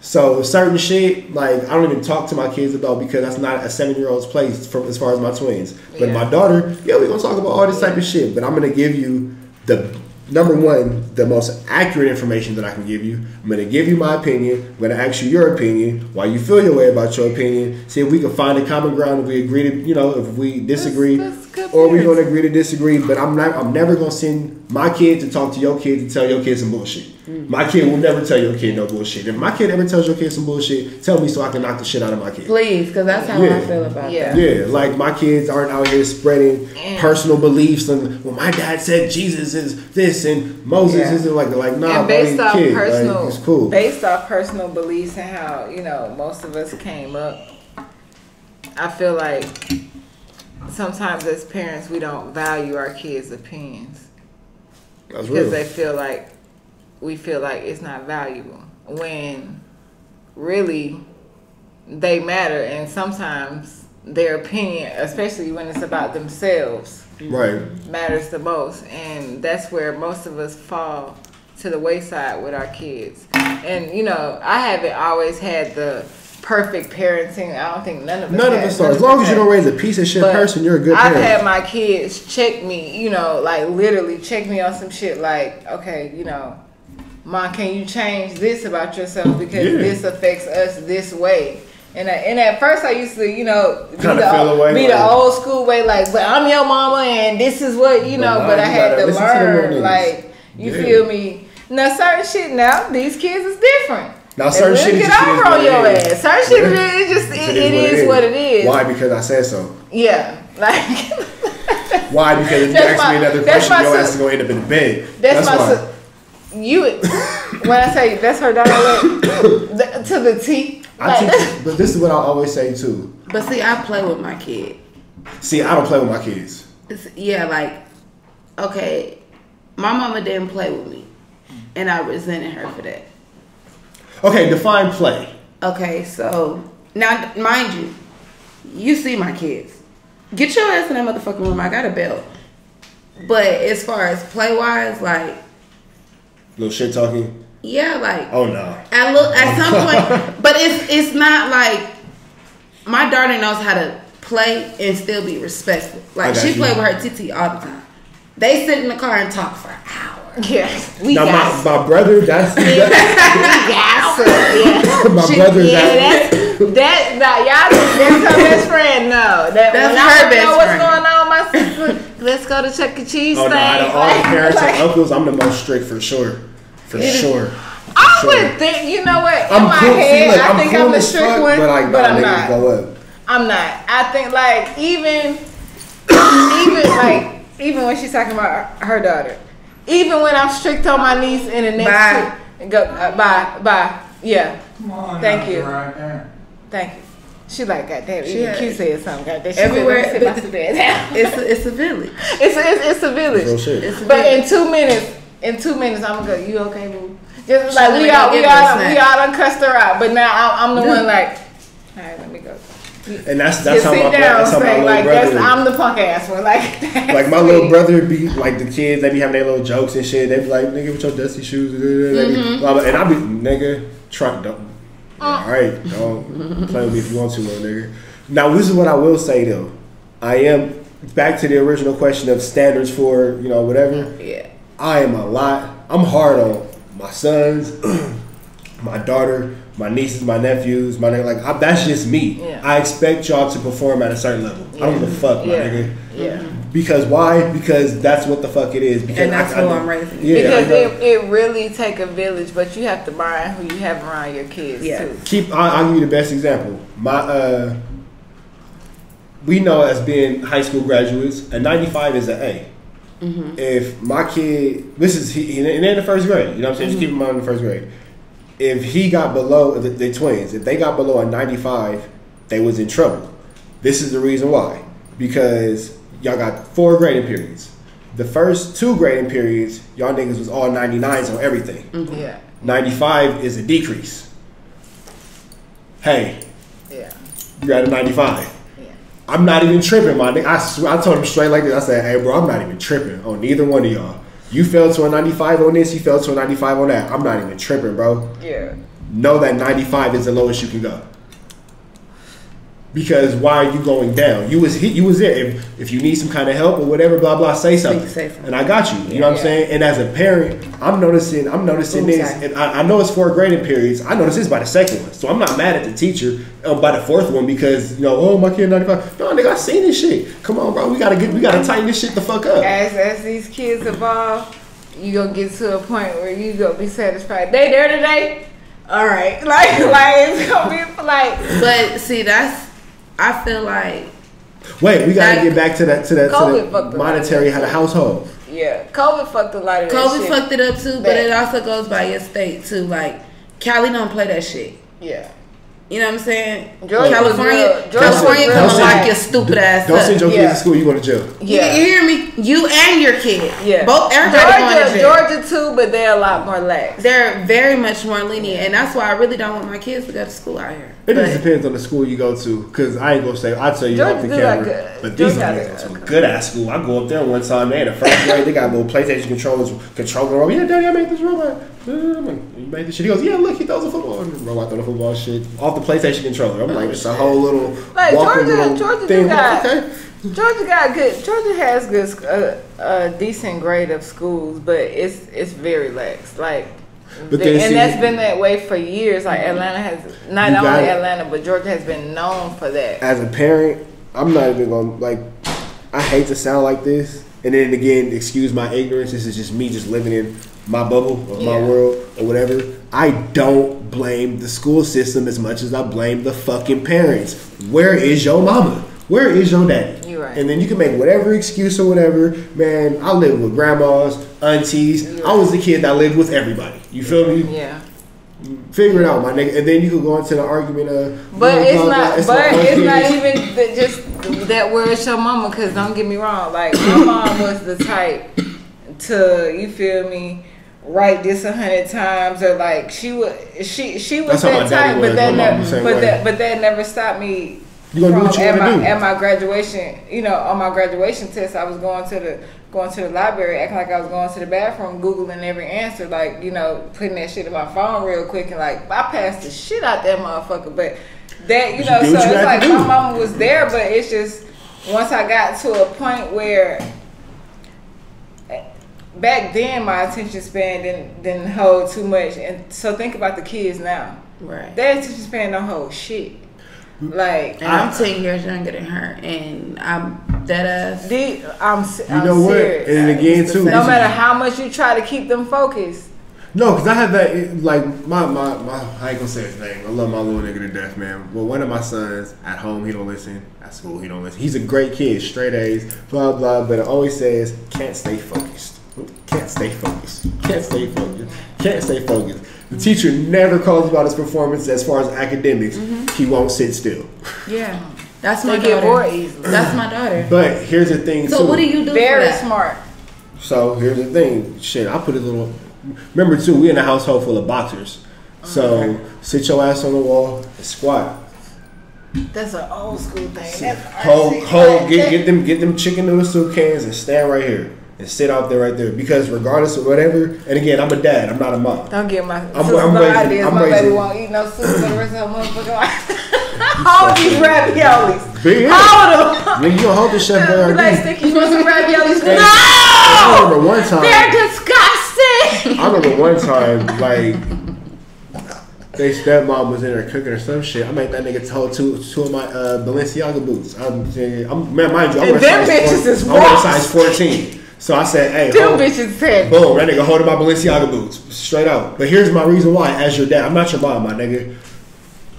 You gonna find discipline in this house, you gonna find discipline in the streets. You gonna find discipline in the streets, you gonna find discipline in jail. Yeah. That's out. So you gonna find discipline right here. Before a police officer ever gotta deal with you, before a teacher ever gotta deal with you, before an administrator, before y'all in the public ever gotta deal with my kid, you better be on your shit in this house. Even to the aspect of, I say, yo, y'all young men, they sit at dinner time, they be like, yeah, and I be like, hey, I go sit at the table with them. I say, y'all be liking to play with the girls at school? Yeah. Y'all be having your little crushes and shit? Yeah. So why the fuck you sitting here eating like this, my nigga? That's not a player, but why you sitting? And they like, oh. But then I even show them this. When I go out, when we go out as a family to a family dinner, how do I dress? You get nice. Do I ever not have a haircut? No, you always have a haircut. Do I ever let y'all go out to a family dinner without doing your hair first? All my kids got hair. Without doing your hair? No. Do y'all always got new shoes or clean shoes? Does everybody always look good when we go out in public? Yeah. Do you ever see me with my elbows on the table? No. So pay attention to this type of shit, my nigga. I done slid my shit off a couple times. I know I'm ready. But look, we not eating though. You know what I'm saying? But no, we not eating, but we still at a table. Yeah. And so it's really still etiquette. And I'm a nigga that's raised by my grandmother. I'm a nigga that's just raised by my grandmother. You know what I'm saying? They just called me a little bit. Oh. Somebody say. Oh, that's my best friend. That's okay. So I mean, it's just if you as a young man, you have to present yourself to people. You know what I'm saying? And then on top of that, you're black, my nigga. Right. So I get all this new age shit. I get all this everybody rights matters and all that. That's cool. I love everybody. You feel me? Everybody deserves to be treated like a human, or if you whatever you identify as, whatever. Your business. My kids, be a fucking gentleman. Have etiquette, have respect for yourself, have respect for others, and respect the world around you. Nobody should be inconvenienced by your existence in public. Yeah, for sure. And if that happens to happen, then I'm gonna just whoop your ass. Simple as that. Because it could just go there. You feel me? Like, so fine, whatever. But I have no problem at all, especially with my sons, heavily emphasizing. I'm not a drill sergeant. These niggas, summer break, I'm sure it's right. It's 11 o'clock. I'm sure they're up right now playing Fortnite, headset with their cousins and all that type of shit. Yeah, we're in Atlanta, all this shit or whatever. But on the same time, y'all know don't be in that motherfucker screaming because it's 11 o'clock and your little brother probably sleep. So y'all got enough respect for the house to know to keep that shit quiet. Yeah. And talk on that fucking headphone. That's it. You feel me? I don't even got to tell you. I don't even got to tell my kids, hey, you too loud, your brother sleep. Because you got enough respect for the fact that he sleep to not do no shit like that. Or if you don't, you can just end up on the wall, my nigga. Whatever. I could give a fuck. Whatever. It don't make me never mind. But it all started at fucking home. So look, back to what we were saying about the finances. Because it starts at home. Starts at home. I don't believe that a woman should do nothing. Do something, my nigga. Like, bring some money into this motherfucker. Because this the closer. Do something. Do something. Do something, my nigga. Do something. You feel me? The twins' mom, I said, what do you want to do? She wants to be like a nurse or some shit. I don't know. I'll pay for it. Like, then she went and did that. Speaking of, my girl that I'm with now, my youngest mom, she has her whole yoga shit. You feel me? She's a certified yoga teacher and all that type of shit. That's what you want to do. Boom, go do that. I pay for the studio, blah blah blah. But here's the thing: I'm not paying for this shit every time you do a fucking event, my nigga. We gonna do this one time. I paid for it. This is how you make your money back. I should never have to pay for this shit again. You should never have to ask me for the money to this shit again. I'd rather nigga teach me how to multiply than, you feel me, than just straight out just give it to me. And then so boom. So here go your whole trap. You want to be a yoga teacher, here go the certification, you went through the classes, blah blah. Now you need a spot to teach yoga. Boom, let me show you how to promote this shit, blah blah. I'm gonna pay for this whole shit. I can give a fuck. But show me some type of initiative. Go get it. Yeah. Now if you fuck up once, alright. You fuck up twice, hey look my nigga, you're not finna fuck up third time off my money, then you gonna have to figure this shit out because I showed you everything. Yeah. If you need help, open your mouth and say something, I got you. Right. But don't just sit in this motherfucker and do nothing. Now again, I will say this. Communication. Boom, right there. You know what I'm saying? And then you know, and this is not towards nobody because everybody's situation is different and okay, guess what? Bring your ass out here again. Real black. No, I like feel me. Come out here again. Please, thank you. Just go watch TV. I got it. Okay, I'm gonna clean it. See that? Real black moms. Yeah, real black moms. But that's what I said. I'm not. Please don't make us. But So you do that, but then I was gonna live in this house regardless. You feel me? I was gonna drive this car regardless. I was gonna eat these groceries regardless. All this shit. I got these kids before 3 kids before me and you even met. Regardless, you feel me? So I have to pay this, whatever. At this point, what the fuck is one more? Whatever. You feel me? And then so like I have to live this as a man. I gotta have this regardless. So you coming in, just don't be a fucking burden. You know what I'm saying? Exactly. Just don't be a burden, my nigga. Because to not do nothing make you a burden. And I don't mean like, oh, I could be his piece. Like, that's stupid. Like, that's dumb. Like, no, my nigga. Like, I'm not a nigga's piece. I'm a terrorist. Come on, like, because I could smoke a blunt. You're going to love this little shopping horse. I could smoke a blunt and go to sleep and I'm at peace. You know what I'm saying? Yeah. And then, boom, I'm at peace. Light a little candle and say, so what are you, sage? Like, what the fuck out of here? You an incense? Like, get the fuck out of here, my nigga. Nah, like, have something that you come to the table. And then, even with that... That's for her. Like, I don't be in her money for her yoga shit. Like, that's you. You feel me? And then on the back end, too, like, and this is just my household. I'm not telling nobody how to run their household. That's just showing me that you want to go do something. Because, understandably, I did make you a stay-at-home mom. Yeah. You feel me? Like, let's call this shit what it is, my nigga. Let's call it what it is. I made you a stay-at-home mom. Understandably, I made you a stay-at-home mom. Let's call it like, what it is. So I can't really be too mad about... You know what I'm saying? Whatever it is you do or don't bring financially. However, bust a trap though, my nigga. Yeah. Bust a trap though, because even stay-at-home moms sell buttons and shit on the internet. Like it's something. It's a way to do something. Yeah. Just show me, and then like get something. Shit out them buttons. But then too, have something cracking outside of this house. Have some shit going on outside of this house, my nigga, and then you know it'll go like shit like it's just to me. It's just for her to show like it's she used the money to show like shit like she appreciate me. So for example, the phone just texts, "Hey, I'm gonna Uber eat you some food. Don't worry about it. I got you." And I don't have to spend my money, quote unquote. And she like, "No, I got you." And that type of shit happens all the time. Man, you at the studio. I'm but ladies, when you have your own, like you get it. I'm telling you, get so much more when you have your own. And then so the fact that look at that in retrospect. But that's not necessarily. Okay, let me not say just have your own, but when you could also provide your own, a man will give you more. When I'll put it like in my world, and only in my world, the fact that you love me enough to number one take on these, my nigga. I'm 32, so that has to put. I ain't gonna put her age up there because you're not supposed to never say a woman's age, but we're around the same age. You feel me? Yeah, we're around the same age. Yeah, my daughter is 20. Yeah. Nigga, imagine taking on a man with a 20-year-old child at however old you are. You feel me? That's crazy. Yeah. That's crazy. That is kind of like your peer to a degree. You feel me? Yeah. It's more like your little sister. Yeah, I was just. You feel me? So like, but you. This is my kid. Yeah, I bet. Yeah. Come on, girl. Let's go get our nails. That's it. That's the shit. That's the shit that be. Oh, we're finna go to eat. Blah blah blah. Shit. Go get a hookah. They finna. All that shit. Right. That's exactly right. They finna go get a hookah, and then you take on these twins. You feel me? And then not only that, you take on their mama. You feel me? But here go the cold part. Like my mama, the twins' mother, and my girl I'm with now, we all in a group chat. You feel me? Cause shit is cohesive. Like we don't have that like extra shit. Good healthy relationship. Yeah, my daughter's mom. My kid's 20. Why the fuck do I gotta talk to you? Like you're somebody else's problem now. Go deal with it. Right. So, yeah. I don't even have to talk to you. I don't have to talk to you. Like you know what I'm saying. And then even with that, like I'm telling my daughter, like, oh, make sure you check on your mom, whatever. I don't give a fuck, like whatever. But when it comes to just the overall dynamic of this whole household financially, this is my house. But then, see, this is what I'll also say, too. And, like, this might sound like male chauvinistic or whatever, but just keep in mind, I just spent 15 minutes talking about how I pay for everything and make sure she's straight and blah, blah, blah. It's my motherfucking house. Yeah. Straight up. This my shit. You feel me? And it's going to go a certain type of way in this motherfucker because it's my shit. I'm loose as a bitch in this motherfucker. 9 times out of 10, I don't care. But on the 10th time, it's going to go like this. No question, no comment, no concern. I don't want to hear shit. I don't give a fuck, my nigga.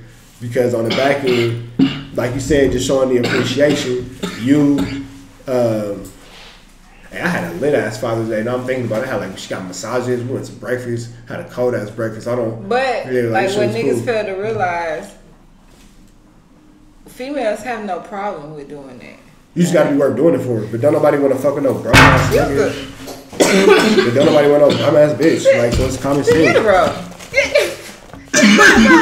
Thank you. It just gotta make sense. It's a financial exchange. It still gotta make sense. It's still a financial exchange. It gotta make sense. So I even said like this, like my Father's Day was lit. She said, "What do you want for Father's Day?" I said, "I want peace. I want the house quiet. I want these kids quiet. And you deserve it. I want to be left the fuck alone." If you do everything that the fuck you saying you doing, you deserve all of that plus more. And she spent what she had to spend to make sure that I had that. You feel me? So in return, on the back end, now we on. I can't wait. I'm this rich trapper place. I can't wait. Not finna. Niggas. Next month, I said we in LA. Man, niggas in the villa the whole month. Nigga on vacation the whole month. But we already know, big bro. You gotta get to the man. You gotta get man. I've been chilling with my family. Like, you already know this is fam. You feel me? Big LA shit in the motherfucking building. You feel me? Like, Elder, son. Yeah. But I appreciate you for coming through, man. Thank y'all for having me. This shit was ready. Tell my folks again where to find you. Hey, man. Game6 out now on all platforms. Follow the Instagram. Still Rich Trapper, man. We out here. Game6. All right, you already know. Like, share, comment. Shout out to the Goody Mall. Shout out to my nigga Q. Hey, you saw my We Good podcast, We Good Media. You already know it's Southside 100, the neighbor without flavor. And you already know it's your girl Kelly Cash. And we out here, yeah, for sure. Like, share, subscribe, all that. To the next one. We out. But real quick, bro, before you go, can you just do me a little drop? Like, yeah, I got you. You already know the vibes. Niggas ain't gotta coach you. I ain't going far.